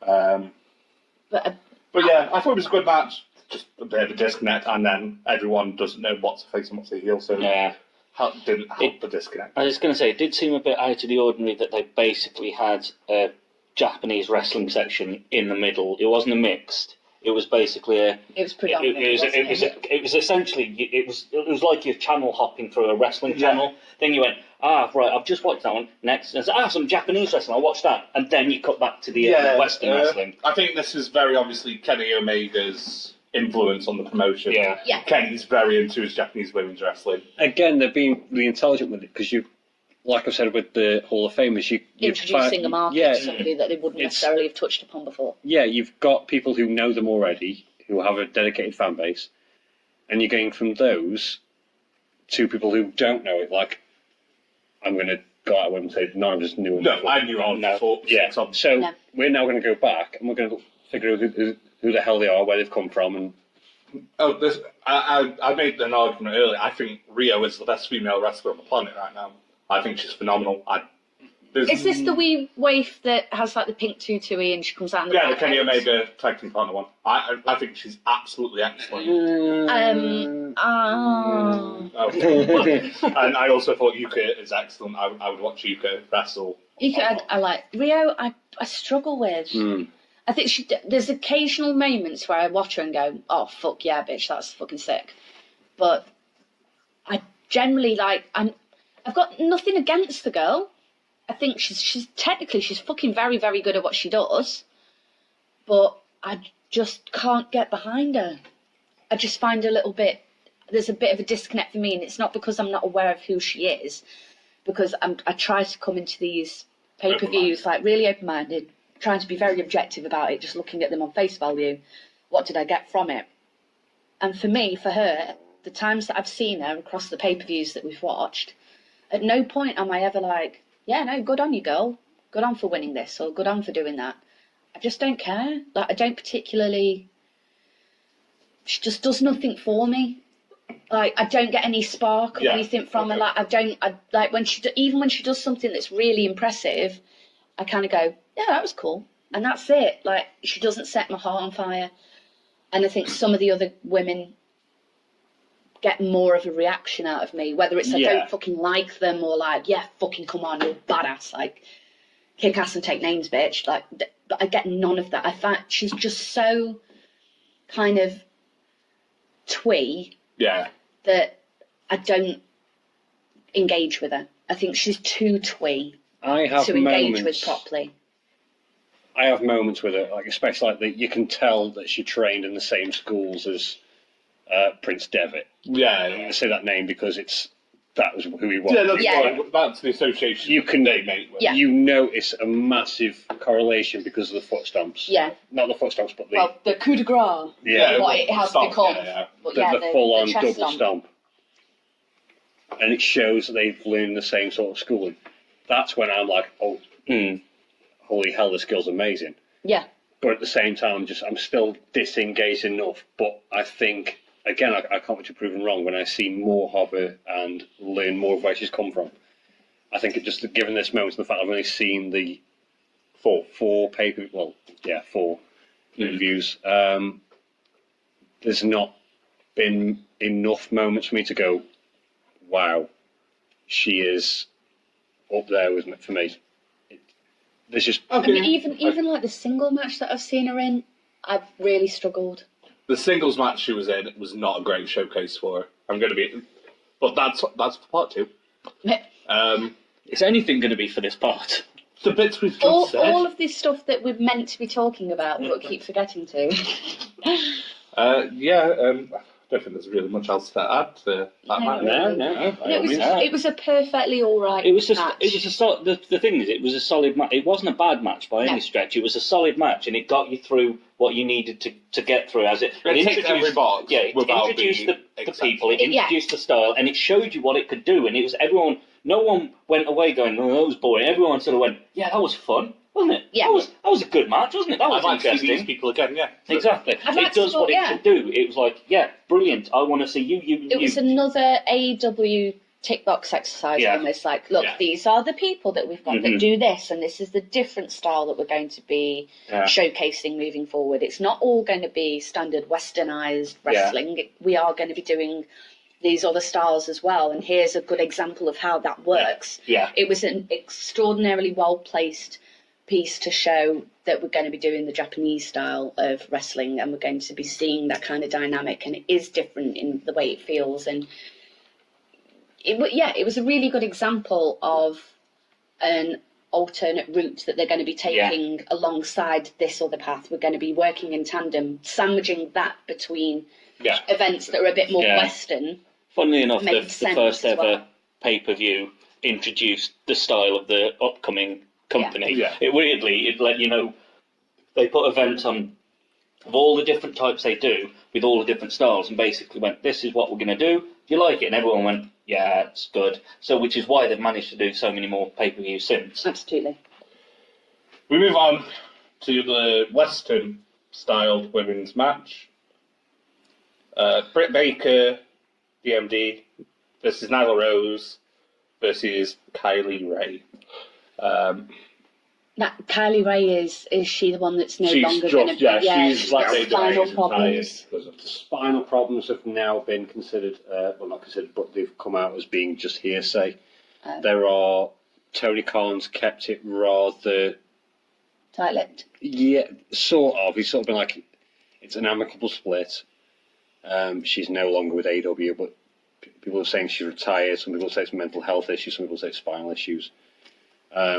One of our mutual friends has tweeted up and said that he doesn't care what she's doing now as long as she's happy. Yeah, that's the important thing. Yeah, whatever Kylie does next, we wish her the best. Yeah. However, this match wasn't good. It wasn't. Saying the lovely things about her. Yeah, for the horrible positives out the way. To be fair, like individually, the 3 participants are are very good. Yeah, individually, I'd watch all 3 again. Yeah. Collectively, it didn't work. Nyla Rose has this problem, I think. I don't know if you two agree. They put her in triple threats. She's in another one later on. Yeah, I was going to say, I've noticed she's been putting far more multiples than singles than... Yeah. I don't think she's wrestled a one-on-one yet. No, exactly. She's got her first one-on-one. She will with televised, yeah. Well, she's going for the title. Because she won the thing, so she's going to be in a single. But the point is, she's gone through how many multiples to get a chance at a single? Yeah. It's a bit. But all of them. Oh, sorry, this wasn't a three-way. It was a four-way, wasn't it? We added Awesome Kong. Yeah. Brandy brought Awesome Kong in. But that was the thing. Brandy's entire thing was she brought Awesome Kong in because she wanted not a great match. She wanted an awesome match. Oh no, it was. Yeah. Yeah. It was just fine. It kind of the pop that Awesome Kong got. The pop that Awesome Kong got was really cool. Awesome Kong is awesome. Again, against someone who, for me, that wasn't me trying to be punny and funny. That was. No, she's fucking good. She's impressive. She's terrifying. Oh, well, she's just a fucking she's monster. One I think's possibly the wrong side of her prime. Yeah, But she's been And her used prime- carefully. Yeah, she has been used carefully. Unfortunately, her prime was, I'm going to say wasted. Yeah, it was wasted. Yeah, she It was was. wasted, Yeah, yeah. that's 'Cause she had- the issue She I've had a got. great Personal rise in issues. Impact. Went to WWE, had her issues in WWE. Got fucking wasted. I don't think I think it was one of those situations no one could do anything about. Yeah. She had a She had personal personal issues. Yeah, as she had well, a didn't personal she? circumstance. She was getting pushed to the moon, had a personal circumstance. WWE didn't handle it well, but I don't know how you handle that issue personally. No. To be fair, do we know how to handle any issues? Like, Yeah, no, they're not great issues in Let general. alone when they're more complicated or But this was harder. you Yeah. can get a vacation now? I know. But this was a complicated issue to deal with, and then they tried to bring her back, and I don't think she was in it because of how No. the issue got handled. So she kind of just floated around the Indies. She was she not on that wrestling show you watched? She's in Glow, Glow, isn't she's she? in Yeah, Glow. she's one of the She's actresses fucking in Glow. brilliant in She's Glow. awesome in Glow. This explains She's, why you guys like her a little bit more. She's benefits queen. Oh, that makes sense. Yeah, she's actually she's really, really good. Yeah, I just felt like if they'd split this up, and made 2 single matches, Britt Baker versus Kylie, Nyla versus Awesome Kong, Yeah. it probably would have been better for the card because it was literally Nyla did a thing against the 2 smaller women. Smaller women. Awesome Kong stopped Nyla from getting the win. Nyla and Awesome Kong squared off. Awesome Kong did something to the 2 smaller women. It was a predictable match. It was predictable. It was a match by It numbers. felt like, exactly. It felt like we were going through some motions. And it just felt like a real waste of Britt Baker, who's a real talent. Yeah. She's going to be top of that female Yeah. card.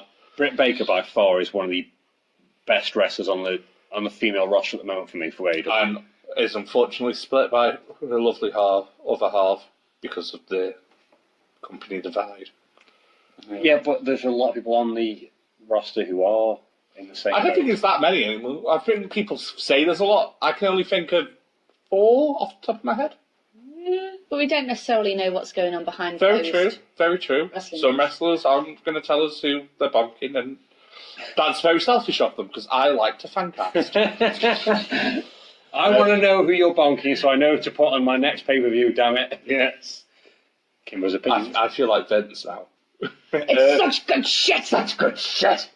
Yeah. So are we going to get a cheeky Nando's? Oh, could you a gothic cheeky Nando's? A gothic cheeky Nando's? A Nando killer? Oh my god, chicken killer. No, it's not going to be a cheeky killer. It's going to be a Nando's killer. No, it's a chicken killer. A cheeky. Death Wings. Oh my god. God. Can you stop talking about this? If this podcast ever gets, I'm saying this now, folks, if this podcast ever gets to a point where we can do merchandising, you are not in charge, Kimbo. Yeah.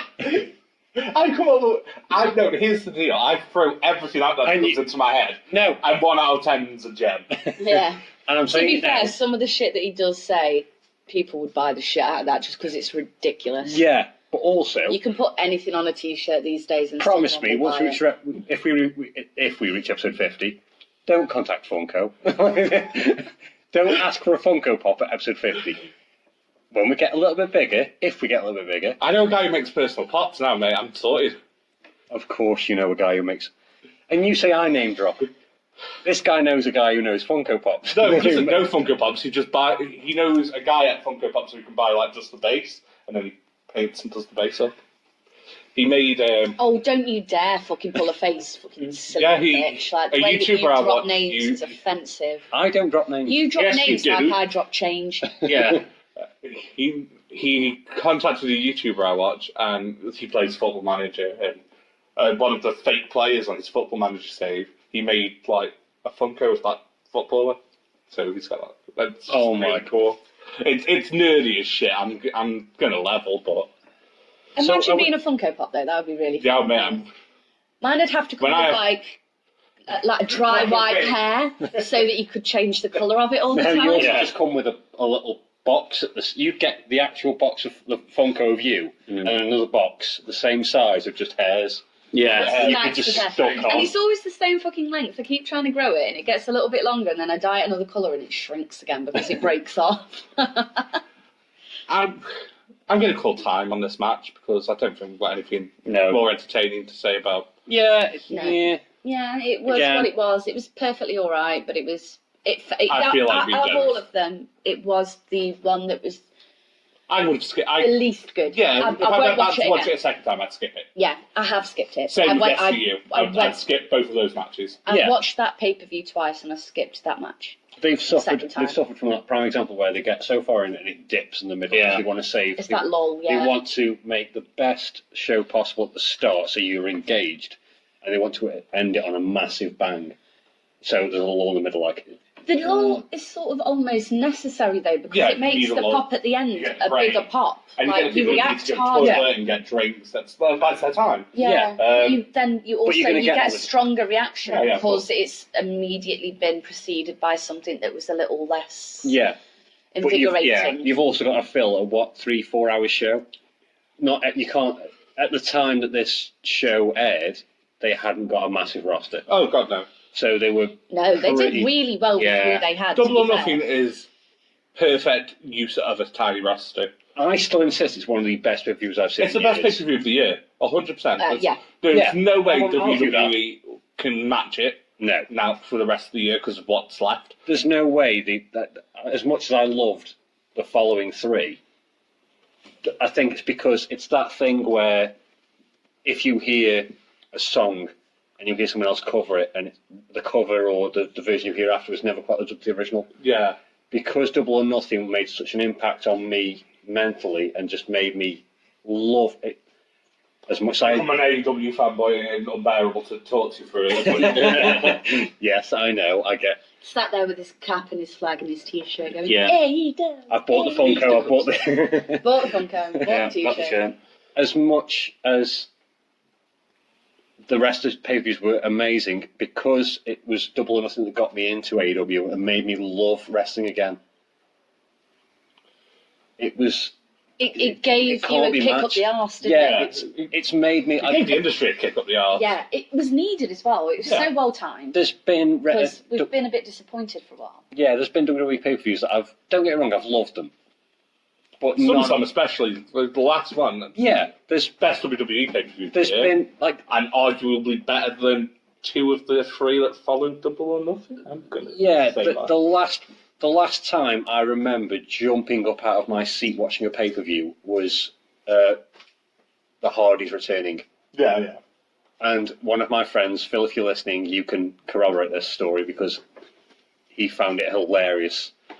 Because the moment he says it's like watching a child watch their Yeah. favourite TV show. The Hardy Boys get that reaction. Yeah, but this is like at the time this happened, I wasn't properly watching wrestling. Yeah. I watched just the big 4 pay-per-views from WWE, and to hear that music from my childhood come out again, I jumped out. I was in Walkabout in Hanley, which is our local Walkabout. area. Closed. Well, it's now closed. A venue that no longer exists.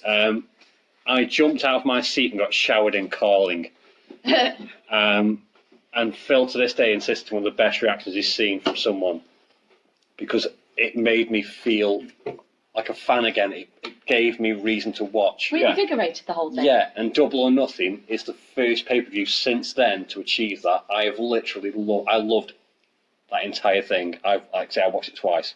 Yeah, I've forgotten it since. It gives me more reason to go back and watch it. When the DVD comes out or the Blu-ray or whatever the fuck, if they They're bring not it, doing DVDs. Nah, not that. They're embracing the digital age. no, aren't they've said they're going to release DVDs. Oh, it's nice that they're appealing to the old people like yourself. Well, no, if they bring it out, Fuck you, bitch. if they bring it out on a She's cerebral old, I'm the chip, puzzle. Yeah. if they bring it out on a cerebral chip, I can just implant it to the side of my face and just watch it that way. Cerebral chips will require brain cells. Oh. Speaking of brain It's cells, the fact that you ignored the fact cerebral chip and I went there. Yeah, your eyebrow. Yeah. Because that's where it'd live, you fucking Klondike. Yeah, but no, Double or Nothing for me was prick. Yeah. Speaking of brain cells, though, let's talk about someone who lost some in their match. Dustin Rhodes. Oh, We're coming out of the lull. Blush. So, Fuck me. That, I we've think not spoke about winners for a while. Oh, yeah. Britt Baker won the ladies' match. Rightfully so. I don't remember who won the Japanese women's match. doesn't really matter. It don't It was matter. great. It don't matter. And SCU won Strong Hearts in the match. No one cared Of about. course it did. And now moving swiftly back on to arguably one of the best Highlight things of the card. I have seen. 100% highlight of the card. 100%. Absolutely. I think across the pay-per-views as well. Match of the year. It's definitely, it's one of the... Oh, absolutely not. It got beat. Oh. It's been beaten since. Oh. Maybe twice. Oh. Oh. I'd say it's in my top 3 Ooh. this year. It's in my top 5. Oh. I reckon a WWE match is better as well. Oh. Oh, no. I really liked Rollins versus Lesnar at SummerSlam. I thought that was exceptional. That was exceptional. Exceptional storytelling. That was exceptional storytelling. wrestling. However, the I think you guys are putting the emotion above the wrestling. The wrestling brings this down. That's why it's not top 3. Definitely top 5. probably. wrestling was. Oh, The wrestling's fine. Cody, It's not fine. It's Cody amazing. isn't an exceptional wrestler. Cody is a very good storyteller in the ring. Yes. He's a very good promo. He's an adequate wrestler. Ooh, see, no, Dustin Rhodes is an adequate wrestler. I am not praising his promo skills. We'll get into that later on. Great match. It was Really great match. fucking extraordinary. The blood didn't take away from it, which it can. Sometimes it's just like, oh, remember that bloodbath.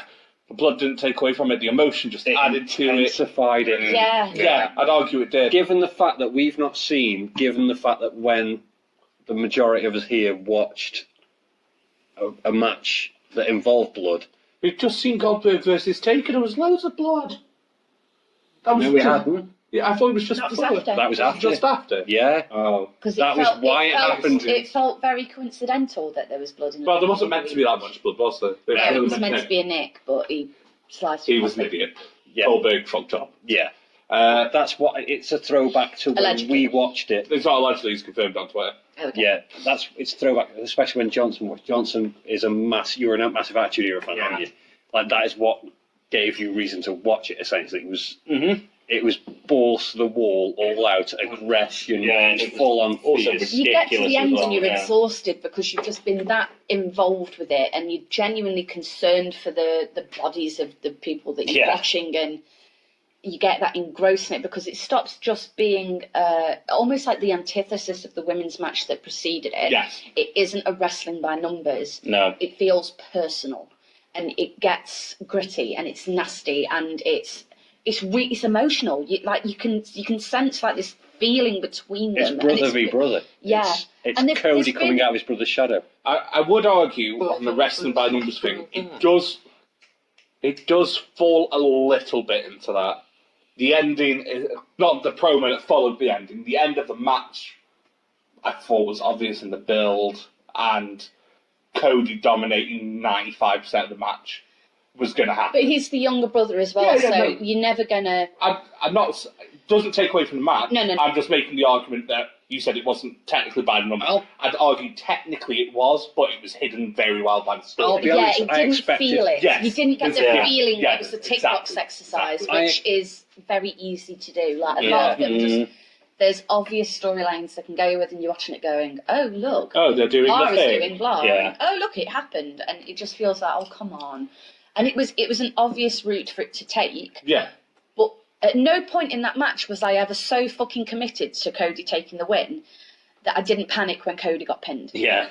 Like I was on the edge of my seat the whole time and reacting every single time somebody went down and watching that blood stream down Dustin's face Yeah.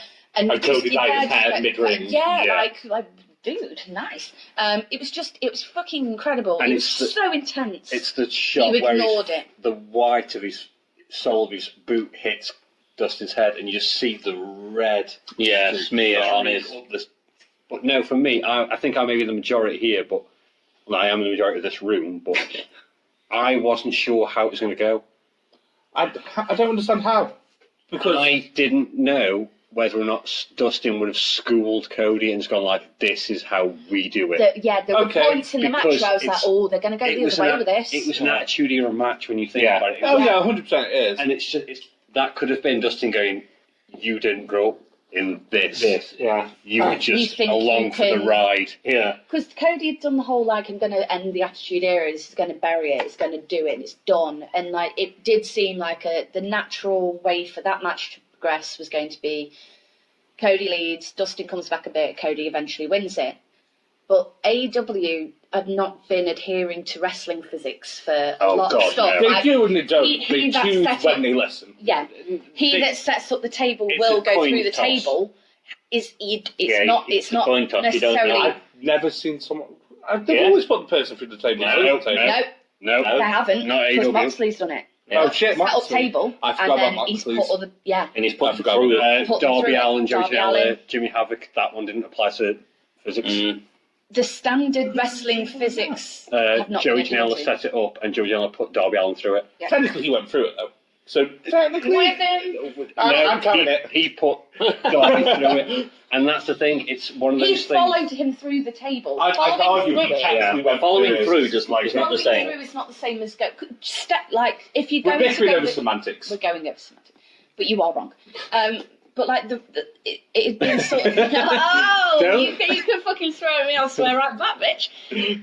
Just because you can't, the guys at home can't hear you flip me the bird doesn't mean I'm not going to. I was more just channeling my inner Jimmy Havoc.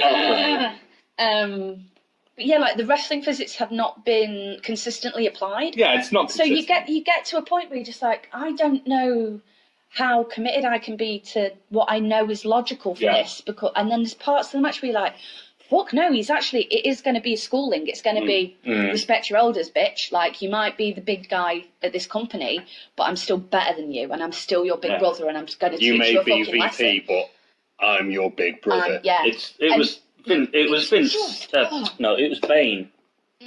You were not. You think you own the dark? I was born into it, molded by it. So, Yeah. That works really well because of my mask. yeah. Yeah, I was kind of really and I still can't watch the end of that match and not get You can't. really girly about him speaking Your to his uterus brother. flares up and you just Yeah, cry. it's the one time I do so well. Like, I'm not the female of this group. No.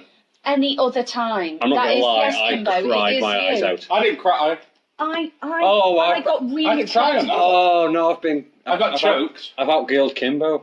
I got choked up. I was like, oh, fuck, man. I cried. But I watched it without watching the match. You showed me the end before I watched the match, so kind of. Yeah, no, I. Yeah, kind it of had all this tempted it. because it was a Because of the really bill. intense match, and it wasn't like a 10-minute squash thing. Mm. It was brutal, and it felt like it took a lot longer than it did as well. Yeah. Like, you felt like you were watching it for like 2 fucking hours, and you weren't. But not in a bad Clearly. way. Yeah. But no, it but didn't like- drag. It just No, felt it off. just felt like you'd got a lot of fucking value for this Yeah. fucking matchup. And It was then a war of you got the attrition. time, you got to the end of it, and you'd been that emotionally invested and that like just sat on edge for the whole thing that by the time you got to the point where he's going, I don't need a friend, I need my big brother, and he chokes saying it, and I just was like, oh my fucking god, that's it, I'm done. Why'd you do Why this have you to done that to me? You've caught me in the feels, and I'm ginger and have no heart, so I shouldn't be reacting, but I'm there with a tear rolling down my face. Yeah, no, with that match, I did love how they could have gone to WE with it and gone, you know, it's building up for a thing, you know, they could have built up before. But what I like, it did very much feel like how siblings act. It was like, yeah, we're going to kick each other's ass, and no one else can do it. It's just like, I'm beating my brother up. Anyone else, if you touch it, I'll kill you. I'll fucking kill you. And they've done that moving they've on, done like, it, they've ended up together. But that's what I like. It was basically like, they didn't need to build it up. It was brother versus brother, as brothers do. It was just like, yeah, we're going to have fun, kick each other's ass, but then other people are going to get a Barney on us, and we're just going to go, no, fuck off. He's mine, not yours. Yeah, Yeah, it and I was did so. love, I love how well it was done. That it wasn't, you know, sort of two people against each other, and then they finally reconcile. It was all through two people just having a go at each other, and at the end they're like, just like, well, we're still brothers, aren't we? And it's like, yeah, come on. Yeah, it was so beautifully crafted and so beautifully done. It was excellent storytelling. Yeah. and it was perfect down to the T for me. Like I said, by far for me, I know Kimbo disagrees, but by far the match of the year for me, because it is what made me realise how much wrestling can engage someone and how not only physically engaging when you sit there, you're on the edge of your seat and you're jumping up and down. Yeah. The fact that at the end of the match I cried my eyes out at how he Well, that's goes. because you've got a uterus. That as well, but the fact that he... I love that you was like, yeah, but irrespective of I it. can't argue the fact that I'm not the other girl in the group. Only girl. Other, I was going to say only. Oh no, there's 2 girls in this group and I'm neither of them. Yeah, no, I'm not the other one either. It's Kimbo then, mate. I didn't cry at a wrestling match. No, You because you had knew it the out ending. of context. You'd have cried like You a bitch. choked up. You'd have cried like a bitch. If you'd got to that point after watching the full match for the first time and you'd not seen that end bit, you get to the end and you are just that drained from having jumped around like a twat to the whole thing that you see. The thing that triggers you is there's a shot on Dustin Rhodes' face in the corner and He looks like he's going to call it a day. he glances down. Like, I'm done. And he covers his face because he gets emotional as Cody's still talking, and then it cuts back to Cody, and it's that it catching in his throat, and you can hear it catching his throat, and you know that it's not just the storyline. No, you know that he's it's sincerely reaching out to his brother, and he's realizing kind of the gravity of this moment. He's in a position now where the two of them get to do this, and he's managed to have a match with his brother where, again, it's intelligent use of an iconic wrestler that we've all known for years and years. It's a Dustin, reinvention of the man. and Dustin got reinvented, and he they've got wasn't full misused. creative control. Yeah, There's and he no knows that his brother wasn't confines to it. used well. He wasn't used well. Goldust Goldust was not used well in parts. Not towards the end. No. But there's parts of Goldust's career he can look back on with real pride. And Absolutely, but there's also a lot of moments that he must look back on and feel a bit bitter. Oh yeah, 100%. And now And Cody he gets only to, has bitterness for WWE because only has that's for WWE. that's a career absolutely wasted. Absolutely. And also, imagine having your action figure released, the alternate action figure, and what do they bring out? A fucking alien. The Stardust action figure is an alien. Wow. Imagine your face when you find out, oh yeah, my royalty check will be paid. Oh wow. That's what I'm getting paid for. It's a fucking grey. With massive blue eyes and a purple suit. But kind of outside of that and looking at this match, I think the emotional reaction that you see for both Dustin and Cody at the end of that matchup, it felt, and I don't even think I think felt seems like the wrong word because that implies that you can question it, but it was genuinely, it was sincere. There's a love between them two, and they respect each other profoundly. And it was just a moment that it felt a bit voyeuristic watching it because that was a private moment between brothers. This is a moment we shouldn't be seeing. It felt really private, like him reaching out to his brother and that engagement where he's saying like, I want my big brother there, and Dustin being able to kind of, Dustin's just sat in a corner, blood streaming down his face still, and sobbing his heart out, and then they hug it out at the end, and he just like, oh my god, like you've gone on this, we've been watching you do this thing, but for you two, this is a massive journey, and you've got to a point now where you've done exactly what you want to do, and you're going forward, and you're doing things your way, and you've really had to fight for this, and you almost see the relief out of them. That match ends, and he does this little mini promo to set up for the next thing where they're going to work together, and it's all. At the end of the day, they're cutting a promo, but it's fucking good promo. The promo before the match, we've not mentioned this. Wow! What a build-up. It's... Oh shit, yeah, no, it's the... He hates it, and he's in the chat. It's Cody's the only one who talks. Dustin doesn't speak throughout it. No. And you just watch Dustin paint the red on, and Cody close the box on the gold stuff, and it's all very. It's like Dustin saying this is the end, unless I win, and Cody's like, I'm fucking ending you. He says it's the end of the road, isn't it? Yes, he says it's the end of the road, which is great. Put on the surname as well, by the way. Crossroads. Both of them do crossroads as well, don't they? In the match, which I thought was. But really they both do variations of the uppercut, which I think is brilliant. Like, they're just it was great watching. As a I can't even enunciate what I want to say. I would like to add one more point for our warm-blooded male and other lady-loving viewers. Brandy Rhodes in this match. Thank you, Jesus Christ, for that woman. Sweet Mary Jane. On the list. Was she the one in the see-through gold It was, sparkly stuff? was it a It was the nude one. bodysuit? It was Yeah, nude that's bodysuit. the nude suit. That's what I meant. Yeah. Oh Yeah. no, it wasn't the nude suit. Was when Cody's fighting Thingy for the WCW title. Ah. Oh, The- I thought she wore the nude one on this one. no, But she didn't buy it. Did she recycle it? No, she wore the nude one for this, and then for Darby Allin match, she wore the blacky thing. With Yeah. With the She leather does a stuff. lot of costume changing. And though, to then be fair, and they're for all. All Out, it was the fine. 6 of 7 and 9. Oh my god, you fucking heathen! 7 of 9, not 6 of I've 7. got 619 in my head. Can you at least 7 of 9. 7 of 9. She dressed up as 7 of 9, and it was very Yeah. fucking. Even with sexy. the Oh, Methodist. yeah. Oh yeah. sploosh? Sploosh. 7 of 9. So, as well My as... inner Trekkie was having a massive seizure because I was like, I'm watching I'm wrestling not for the that- Trekkie reference. Anyway, with divulging, As well as being an incredibly beautiful woman, incredibly beautiful. Brandy Rhodes... She's also got a great personality. Just to put it out there for the.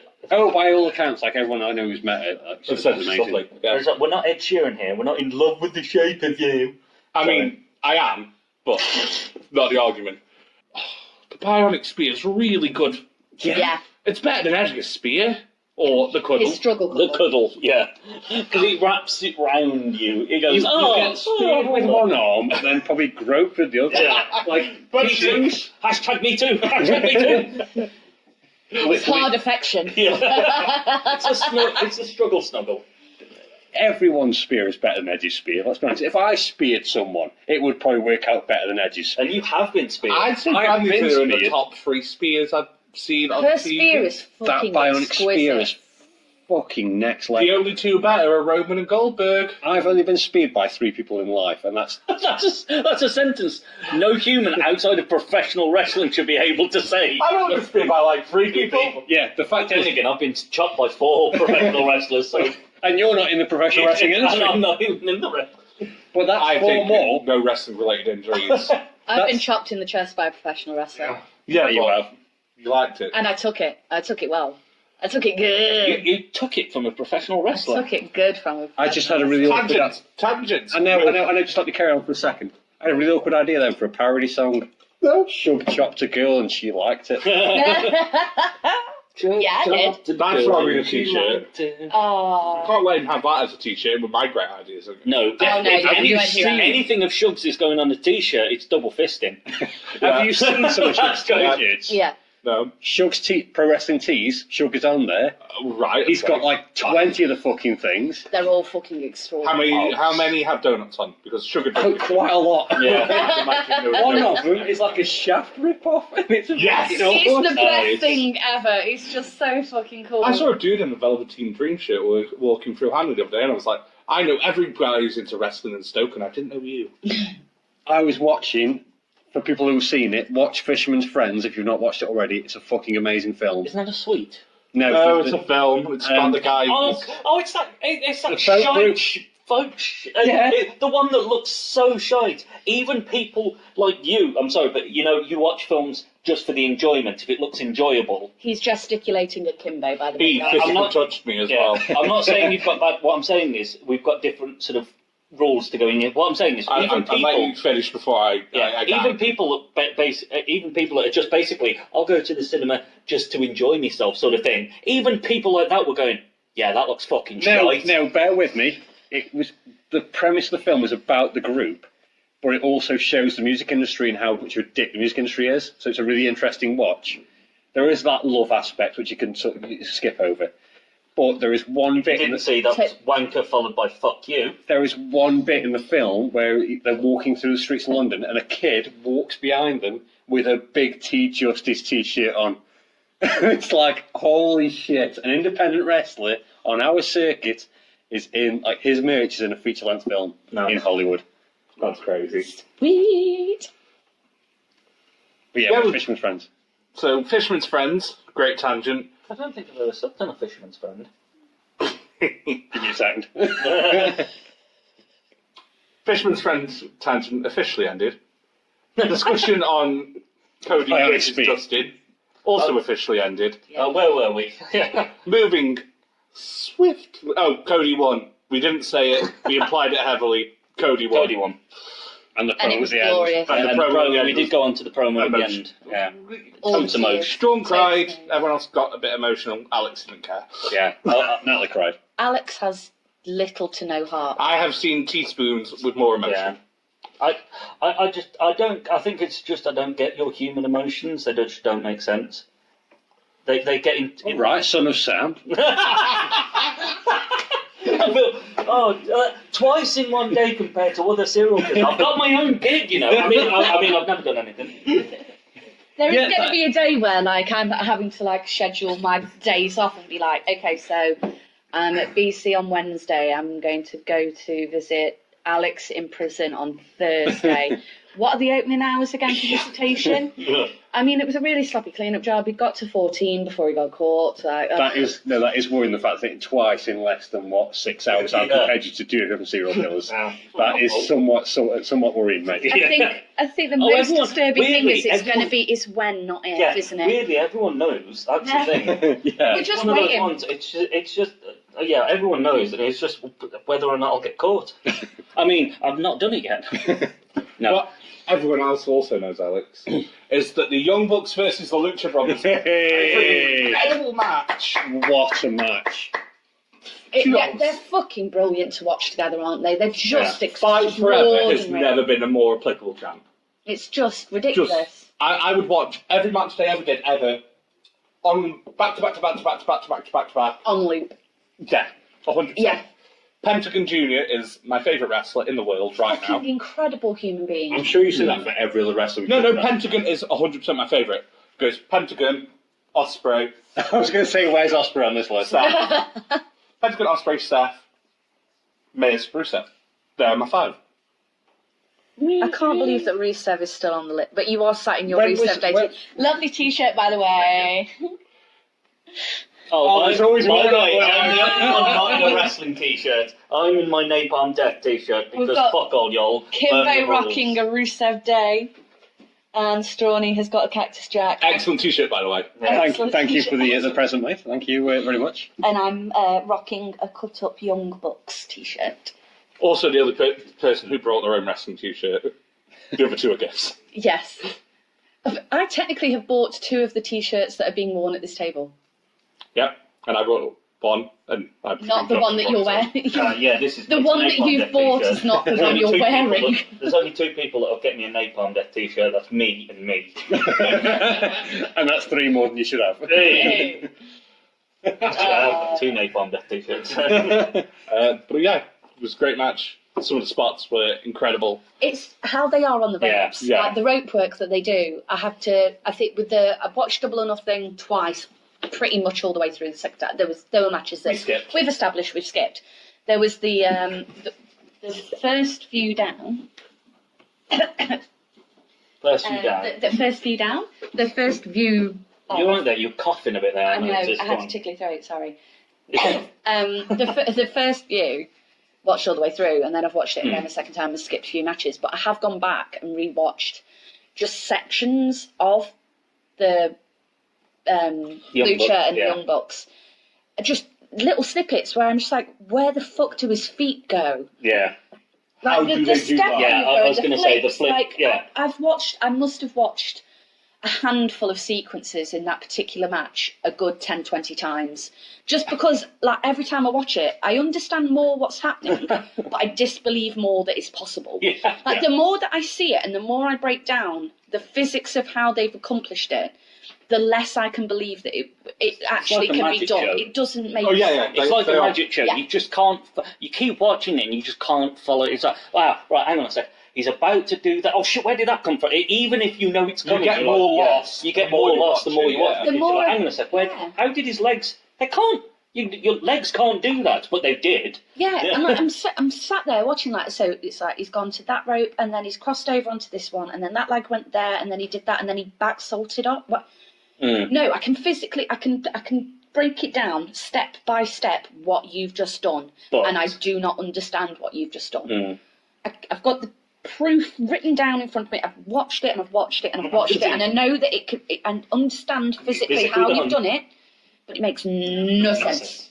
It makes no sense. This also, Eddie. this also moves on to a point I will make throughout these AEW talks. How the fuck are the Jackson brothers still alive? Jesus My fucking Christ! God. They should be dead. Absolutely. 6 feet under, buried, or at least in wheelchairs. Yeah. These people are. Yeah, they should be hospitalised at minimum. There's a point. There's a point where there's only so many times you can go off the top rope out of the ring, and without risk. It's like every time you go off the top rope out of the ring, you risk death, and they do it all the time. So it's like, I'm gonna say no. Stop it! And they don't always land right. You like feel like sometimes they land you feel really like a badly. parent. Yeah. You feel like a parent going, when you see your kid climbing a tree, say, you're like, no, don't you? Oh no, you're gonna. Oh no, sort of thing. And then it bounces off their head, and you're like, oh right, I've got no child now. Yeah, it's just like it'll come off the thing. Was it this one? One of the ones where he came off the top rope, but landed on. He was aiming for the outside, but landed on the edge of the ring. Yeah, on the apron. This one, isn't it? Yeah. It came off, landed on the apron, and you just like, oh, that's a snapped spine. That is. Because the apron is not designed to be. Well, no, it's the point is it's solid. It's literally solid, and it's just pure. It's the hardest part of the ring. The hardest part of the ring. Speaking from personal experience, it actually fucking is. Like, it's ridiculous. People think like, oh, it's padded and all this. I swear to God, I would pay good money to watch anyone take a bump on the edge of the ring. You've got literally a piece of like wooden board, which is about 2 or 3, about an inch thick. These are 2 or 3 centimeters, but I've got to think about metric. Which would be about an inch. Yeah. 2.5 centimeters is an inch. Yeah. So yeah. I was thinking about more American listeners and what they know. I'm giving them this correction scale. I wasn't mocking you. I was giving them the equivalency scale. Yeah. For a change, I'm not mocking you. Yeah, for a change, I'm not mocking the Americans. On top of that, you may have a bit.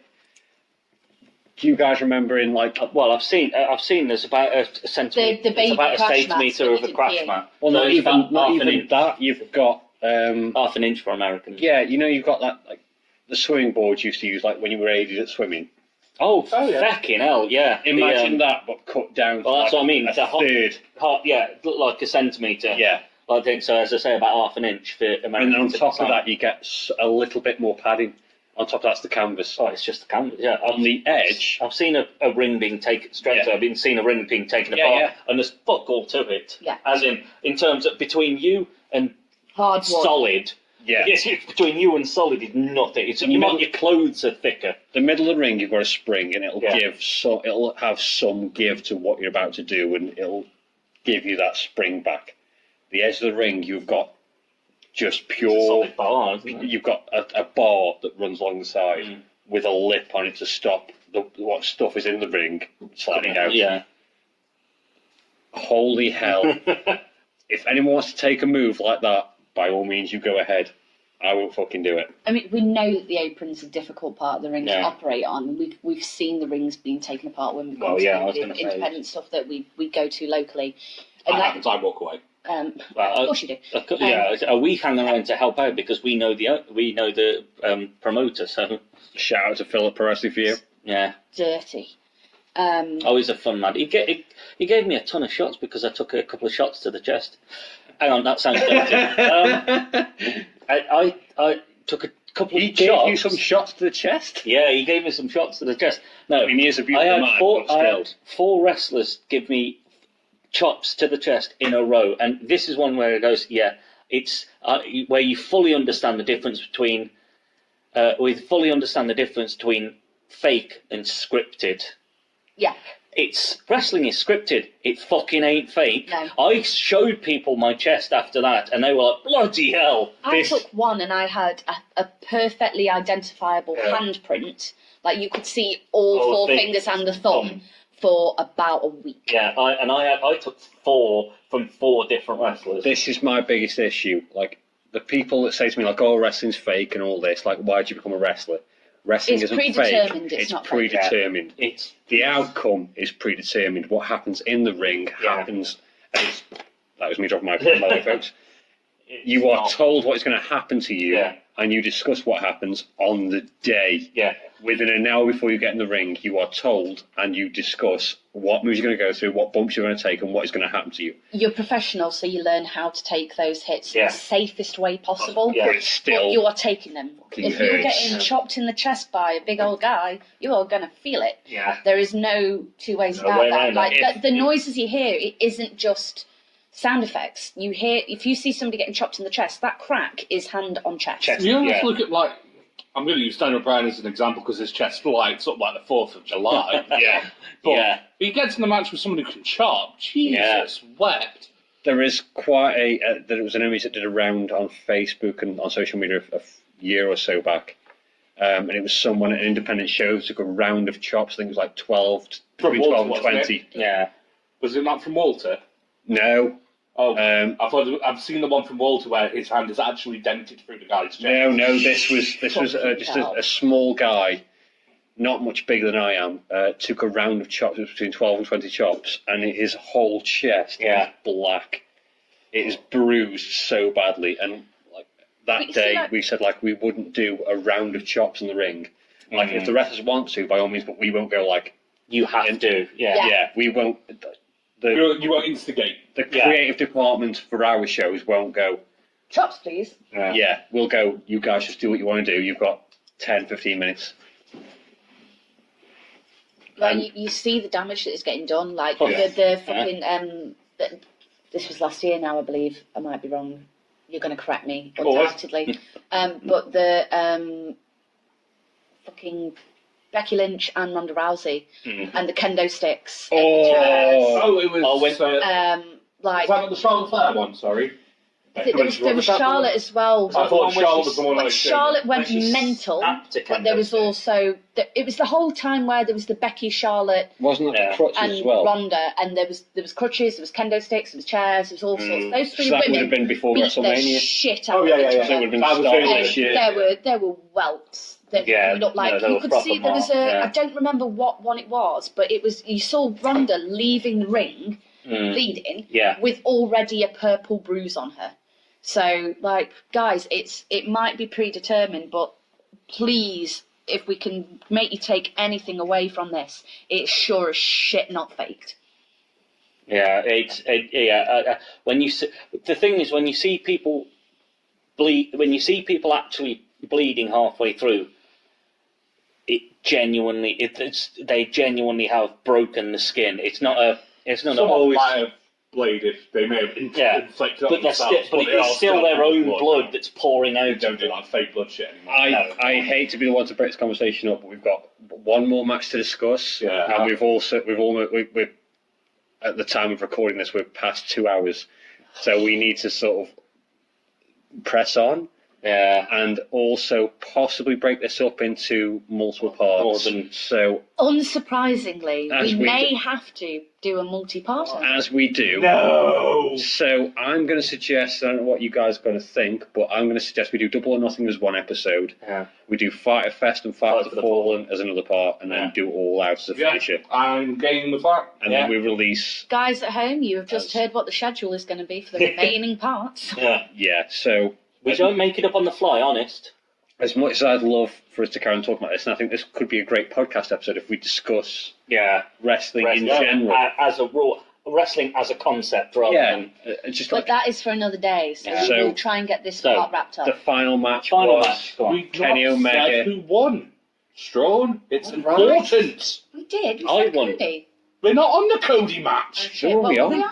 Young Bucks. Oh, Oh fuck. shit, yeah. Yeah, and the Luchador, the Young Bucks and the Luchador. We went off on a severe fucking tangent Oh, there. yeah. We went went on on such a we tangent, started I've talking- regressed. We started talking about the ring apron and then Gone. Went. Gone. Okay, so The Lucha Brothers won, if I remember correctly, Yeah, because they got their retained- titles back. They retained the 8 Triple A Yeah, title. they brought the Triple A titles back Yeah, to they- Triple A. no, Yeah. Yeah, they retained the. Did They they? brought the Triple A Yeah. title I back. thought Young Bucks won the first one. Oh, hang on, you might be right. Oh. And then they won it back in Triple A. Yeah, they won it Yeah, back you're All right. Out. You're right. I'm wrong. Oh, Yeah. was it all out that they won the Triple A? Yeah. Oh, fair. Because they're the titles that they pinched from Young. See, this Lucha is the Brothers. this is the problem. This is with- what I was saying, This yeah, is the four- problem with three watching times. reviews in the reverse order. when you Yes. binge watch the entire thing the night They before all you do a blend together. broadcast. So We have one match left, and that I believe is Kenny Omega versus Chris Jericho. Versus Chris Jericho. Oh, Alpha versus Omega. Great. I think you deserve to get that man. Thank you, sir. Thank Oh, you. he can't see me flipping him off. I'm going to say it. Good match. Actually, I Worse than the two before it. Both of the individuals weak. No, that's a lie. Omega had a worse match. Jericho's worst match in AEW. I thought his Page match is better. I will say this: I do like Jericho because he stole a wanker's cane and wouldn't give it back. And it was funny. By the way, he was playing a Fozzy gig. Just for context for people, he was playing a Fozzy gig. There's a guy in Stoke-on-Trent known as Magic Andy. I won't give his real name, but he's known as Magic Andy, and he's an absolute wank stain.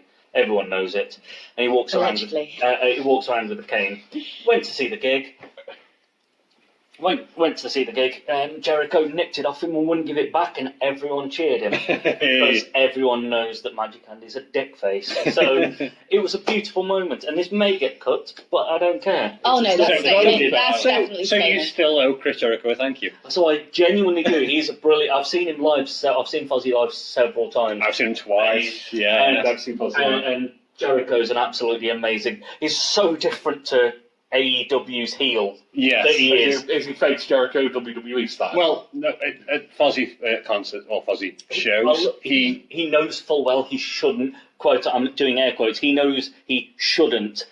Air quotes, be there, and he loves every second he's there. He goes, oh, and it basically several times it's gone, oh, as a wrestler, I'm now a rock star. And he's like, and everyone's like, yes, there you are. There you are. And he's there going, yay, I'm brilliant. And everyone goes, yes. And then he sings his heart out, and he is brilliant at that. he's basically a metal fan who's been given the golden ticket. Oh, yeah, he's got been everything given he wants. golden ticket. He stepped like at download. He'll step out onto a crowd, and there's nearly 10,000 people watching him, and he's just looking out, going. He's played to millions. Yeah. He's not wrestling. He's performed to millions. And he's impressed that 10,000 people have come out to watch his gig, and he's there going, oh, it's brilliant, I'm a rock star. And everyone's like, yes, you are! Play your songs! And we're like, yes! When I saw him at the Underground when they supported Soil, Yeah. so were you there for that one? No, mate was, but I know the gig. It was a co-headline, Yeah. but in air quotes. Fozzy were before Soil, and Chris Jericho walked on stage at our local rock venue in this tiny little room, wearing his massive leather jacket, very reminiscent, well not reminiscent, but a prerequisite to what he wears now, and wore sunglasses. Yeah. For the entire Fucking 15 legend. minutes to an hour that he was on stage in the Underground, he Right, wore sunglasses. One of the darkest buildings Just for in context, Stoke-on-Trent. It's at the time of his playing, Underground was down a back alley under a building with no windows. He wore dark glasses in a basement essentially. Yeah. For the entire Best gig. thing about it is when they played that venue, they were waiting to get a new light rig, so they only had like 3 or 4 lights that worked. So you didn't need the sunglasses anyway, because it was quite dark inside. It was all aesthetics, baby. It was Yeah. all aesthetics. It was about the outfit. But it was an ensemble, and the glasses were necessary. It was one of the greatest gigs I've ever seen. And on a side note of this, after Fozzy finished, Soul came on, and the singer of Soul, Ryan McCombs, who is one of the loveliest guys in music, and I've had the pleasure of meeting him. Oh look, Name a drop? casual name drop. No, like I'm just in there. I'm bigging the guy up a little bit. He come out to the crowd and stood next to me before he met me properly. And my mate Nelly, who won't listen to this, grabbed a microphone out of Ryan McCombs' hand and shouted "cunt" down the microphone into Ryan McCombs' personalised mic. He doesn't use any mic. He has his own mic that he'll bring to every show. And my mate Nelly grabbed it and shouted "cunt" down the mic. Nice. I feel like we could do a whole episode just on Jericho, to be honest. Jericho. Yes, we could. I think to we be might fair- have to. Yeah. That man has had 4 real personas, if we're going to be honest. He's got Lion Tamer, Yeah. The List, Y2J, and Heel Jericho. We've got Suit Jericho as well. 5. Jesus Christ. Okay. Jericho's been the king of reinvention. That's what makes him He's like the so David Bowie good. of the wrestling world. Yeah, basically. Do you not remember Suit Jericho? No. So he went on tour with Fozzy for it was like a year and a half. He was gone from WWE. What time frame was this? It was when you weren't watching. It was before Punk. Oh, in fact, no, Punk was there. Punk was 100% there because it was. So 2008. Yeah, I'm going to say around that time. It was when the first NXT batch were coming through as well. So the Daniel Bryan stuff. It's alright. I'm just trying to relate it to a Fozzy album cycle because 2011, I want to say. 2011. That would make sense. That would line it up with Sin and Bones, which would be around the time I saw them. Yeah, so he was gone for a long time. Came back, and basically because his body had changed whilst he'd been on tour. Yeah. Because you live like shit on tour. Oh yeah, 100%. And Can't train or anything. he'd aged, so he wasn't doing his moonsault, his line salt, or anything anymore. Yeah, touring is ridiculous. You spend your life on a bus, essentially. Eating And shit. what's funny is you're not actually allowed to shit on the bus. Which, just on a side note, the toilets aren't built. You're for not proper allowed toilets, to so shit yeah. on a bus, but it doesn't stop them doing it. Yeah, I'm not saying you don't, but as a rule, it's that sort of. So this gives you're not even allowed to do your own thing. So, But again, on a tangent, do you know how much a tour bus costs to A live lot, I'd imagine. for a week? Yeah, if he's done it for a year, it's going to cost him a fucking fortune. It's $2,000 a week for a tour bus. Fuck. Double that for dollars. Now you wonder why, if you ever look at like when Fozzy are on tour, look at the meet and greet packages. There is one right at the bottom. Get on the bus with Jericho, yeah. and it's like fucking 300 quid. It's like, well, there we go. That's like one. There, paid for it. Sorted. And it's like maximum 5 per show. There's your fucking tour bus paid for, you bastard. Like, what are you doing? He's not fucking stupid. Oh no. Oh, Jericho's a No, what best thing about it is he's not paying for the tour bus. Yeah. The record label is. Yes. But yeah, so after that, I came back, realised it couldn't be the same guy, didn't want to be fun-loving. The Ayatollah of rock Back on and roller. Where were we? Came out in a suit, started using an elaborate vocabulary. I remember this. Yeah, it was. I remember It this. was- How I do don't- you not remember this? It And I was, do. it was before the list. After the, it's the in between the list and. Because he looked really dapper, but he sounded stupid. Yeah, exactly, yeah. I remember the list, but Frank. that's like the last gimmick Frank. I remember before. I remember his scarves and his light up jacket. Yeah. That cost $15,000 or whatever. Yeah, the number of no, original. you are completely missing Suit Jericho. I don't know how, but It was Jericho's like full heel run, like because he's always kind of toed. Yeah, no, Alpha's also full heel. I'm aware. It's Sin and Bones era, but I was more It of was a. really good. Again, I didn't watch wrestling at that point. I just No, did I? It's what I'm more familiar with from trying to watch NXT. 2008. So that was. Oh, it was 2008. 2008. I got Frank on it. Oh, thanks. 2008 pre Sin and Jericho's Bones. heel turn in 2008. There we go. That would be. I forgot the name of the album, but yeah, Fozzy album, Chase the Grail. That we Chase the Grail era. Okay. I have no reference. I don't listen to Fozzy, but thank you for the lessons. I'm a massive Fozzy fan. Like I'm thanking you for all the Fozzy fans who are not unaware. I gush over it. In fact, it's predates Chasing the Grail, but it'd be that around that era. So Jericho So the and Kenny wrestling Omega. match. Yeah. It just felt a little flat for me. I love Kenny. Loved it. I love Kenny. Kenny is very. Casual can opening there, Johnson. In case you weren't aware of our casual day drinking. God help us at TrainPopCulture. Is that by any chance a Yulu? It is a Yulu. Yulu. Nice choice, well made. Yulu. Yulu. It's Yulu. the name of the beer. I can read. I read it. I was just trying to. It's all right.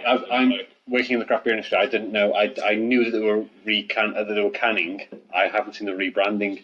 But based on the colour scheme, I can. It is, yeah. That's how much of an I'm alcoholic I am. only ever used to it in the bottle. When I saw it in the can, it was. Yeah, Siren have gone on to canning the bottles, but the rebrand is Cans they've out. used the original branding reference and then updated it. for Which the can shows how format. much of an alcoholic I am. I knew the beer by the colour. Yeah, well, the colour scheme. Green, Yulu. Yeah. Purple, Soundwave. But Kenny Omega. Oh, we're going to get through this, I promise. Kenny Omega is. Bear with us, folks. Please bear with us. I know I said Pentagon was the best wrestler in the world, and I didn't put Kenny Omega in my top 5, but Kenny Omega's the best wrestler. Ignoring promos, Kenny Omega is the best wrestler in the world. I was taking a piss. I didn't think you'd follow through. I said Follow ignoring promos. through. I did say ignoring promos. So to pair him with an aging Jericho who's probably lost a step in the ring, but is the best promo in the world. 100%. You've got to think, though, how long it had been since Jericho last wrestled when he did that match. It's got to be a couple of months. Yeah, he did something in... I think, he did something in New Japan. That's what I mean. It's got to be, like, since New Japan to there. Maybe a month. But then Kenny's not wrestled since January. So you've got massive ring rust. Oh, a huge ring rust, but it... I still think it held up as a really engaging match. I thought that what followed immediately after was way more interesting than the match, though. Yeah, exactly. Omega was it's the best overshadowed person. either side. Yeah. So it's a good match that falls flat because it's overshadowed. Omega was the best person to put in the match against Jericho. Oh, yeah. Because you couldn't have 100%. put anyone else in that roster against Jericho. No. Cody. No. Yeah. And I think that's a spoiler for later, I'm not saying it. But yeah, there's other people you could have used, but I think it made... I don't think you could have put anyone else against Jericho for those stakes. Yeah. No. You're not going to have at this Jericho point, going, Cody going for the big title for his own company. It makes no sense. Yeah, so straight away it won't work. That's what I mean. At this point, yeah. Yeah, so it made sense for the point, but it just falls a little flat. And then you have what comes after, which is phenomenal. Should we just skip to that bit? Yeah, let's talk Skip about to the Mox. end. I don't think there's anything No. more we can say about Yeah, the actual it match was a itself. great match. Yeah. But for me, it's like you said, it's what came after. It was... Completely overshadowed by Holy Mox running through the shit. crowd. Yeah, Fuck. the fact... Yeah. Sorry, who won? I forget who won the match. It was Jericho, yeah. Jericho won won. the match. Jericho won the match. Cool. And you've Yeah, got 'cause Jericho pulling the promo, and then it's the pop. You just hear the crowd go mental, and you're just like, what the fuck is going on? And then you Moxley. see Moxley Through, yeah. coming through, Sploosh. massive Shield-style-esque entrance. Yeah. Just to... It rips on it just enough that it's a good It's a fuck. casual Yeah, nod. just to give the massive finger to WWE again. Like, I'm But also coming through. respect to the Shield brothers, I think. Yeah. Yeah, it was It's a nice... it's a nod to them and a fuck you to to Vince. them. And it's the pop that Moxley... Everyone's saying, like, Jericho is the best wrestler that AEW have pulled. Not by the fucking No. crowd reaction. He Moxley. wasn't beforehand. Kenny Omega's the best wrestler AEW is. No, but, like, the massive wrestling community now. Yeah. The biggest name. But the pop that Moxley got, is incredible. Yeah. Absolutely second incredible. to none. It's fucking extraordinary. And his Moxley, fuck He's got me. that creative control he's craved. Yeah.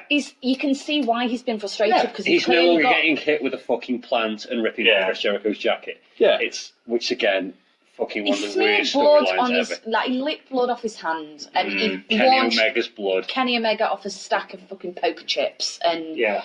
it was just like... And DDT'd him. Yeah. DDT'd him into the poker chips. It was just... Oh, it was just fucking glorious. And it was exactly what we needed for Moxley to be introduced. It was the best possible thing they could do because introducing him as for a match would not have had the same... No. He wouldn't have gone over the same way. He would have gone fucking over. Don't get me Yeah, wrong. yeah. because He's going over however you introduce him. But fuck me. That was one of the most intelligent moves But that have been made so far this year. when the entire industry is Yeah. going like, oh yeah, Moxie's doing it, well, Dean or whatever is doing films now, he's not going to wrestle, he's going to do independent it was films. just chatting. It was just a lot of background noise. Just let the man go. He knows what he's doing. Yeah, Well, did And you we listen all- to the he did an Of interview course, with I Jericho, listened to the Talk is Jericho Talk is podcast Jericho. because it's perfect. It's glorious. That's how you make your point against the company that you've left. Because he didn't shout on the company at all. No. No. He He was shares very with intelligent. McMahon, but he has nothing but respect for the Shield guys, nothing but respect for the rest of the roster. but He was very careful can you about blame how he him did though? stuff. Like, 100%. He wanted to protect them. He had to protect his wife. He had to protect his mates Yeah. because they'd get punished for his but actions. also like the fact that he said like I could just like walk out of my contract, but I could stay till the end and just go, I'm not going to resign, because then if 5 years from now they sell a Shield DVD, Yeah. I'm getting a royalty check. He's played everything. He's so done it smart. down to a T. And also, he's got to a point that if somebody else took Vince's role and made WWE an attractive product again, he'd be well. If he's not immortal. Well, when? I wouldn't put it past Vince. He will freeze himself. He'll be a Futurama head in a jar. Yeah, 100%. Rich Nixon. Definitely. Just propped on a chair, just going, Yeah. such good shit. What's up, Mike? And, everyone knows how that... When he said that in front of Booker T as well, that was the word. What's up, man? N-word. Not saying that word on this podcast. Yeah. Oh, what's up, man? It said that. What's up, man? A white man said it to another white man in front of a black man. That was how cringy that That moment is- was. No, he said it to a black man. That shows Oh, you he how... didn't. He said it to... He said it to He said it to John He said it Cena. to Cena, yeah. He said it to That was John the thing. Cena. He said it to Booker Cena. T. And Booker T just turned to his missus and went, What? Did he just say that? Oh, no, he did not just say that. That just shows you how out of touch Vince is, but also at the same time, like, we're going off the tangent again, I'm really sorry, and this will be edited accordingly so that we can fucking keep this all... But you've got to realise, like, everyone rips on Vince for not watching NXT, but now that NXT is going to TV... He's taken control and made it worse. Yeah, two things. He has said, I am watching and I am listening. He tweeted that himself at the Cardiff Takeover.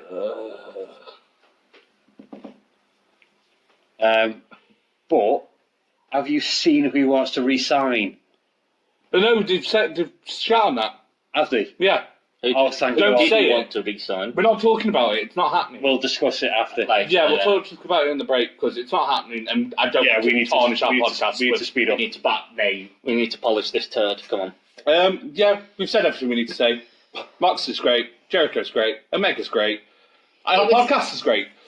So It was an extraordinary pay-per-view overall. Yeah. oh yeah, overall, we said we were giving him a grade out of 5. it was a great. Oh, yeah. It was a very, very, very good introduction. I will say that. It's In grabbed me terms by of the a- balls. in I have terms of every a intention of pay-per-view, seeing it through. There's issues here and there because it's. Let's be honest. It's an indie thing on the big screen. Yeah, are you willing to pay Yeah. pay-per-view prices for what is But- essentially an indie promotion? But That's for what a it separate is, conversation. yeah, but for what it is, it gripped you and went, I need to watch the rest of these. Yeah. I need to carry on. I concur. I'm giving it a 4.75. I'm with you. I'm taking. It's almost perfect. Yeah, pay-per-view. the only points it's losing is SCU's existence and that women's match. That's the only negatives I can give the whole damn It was show. almost Oh, and completely Glacier. perfect. I almost forgot his. I wish I could forget his existence. Yeah, but Glacier was free. Yeah.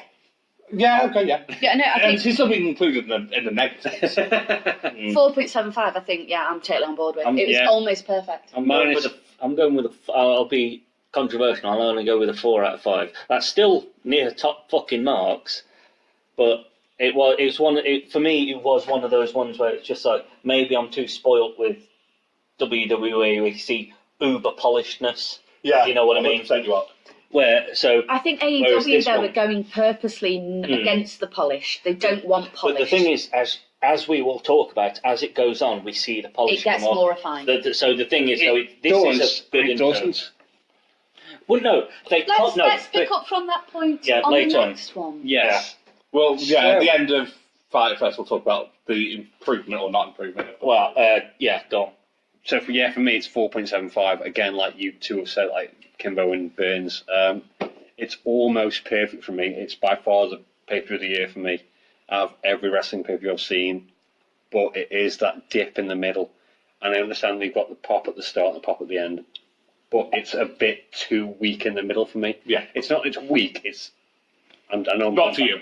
It's the fact that I'm not aware of who I'm cheering for. Yeah. And I don't. And follow it. in context to the rest of it, Not as good. It's Yeah. not as good in the middle. I mean, I've got the guys at the start who I know. I've got the guys at the end who I know. I don't know the middle, and that's it for me. That's where it falls on itself. But it doesn't fall on its arse. It's just no, unfortunate. it Yeah. falls out for me. And Yeah. The it bottom falls- fall out of the market. It falls all out for me. Not all out, but it's yeah.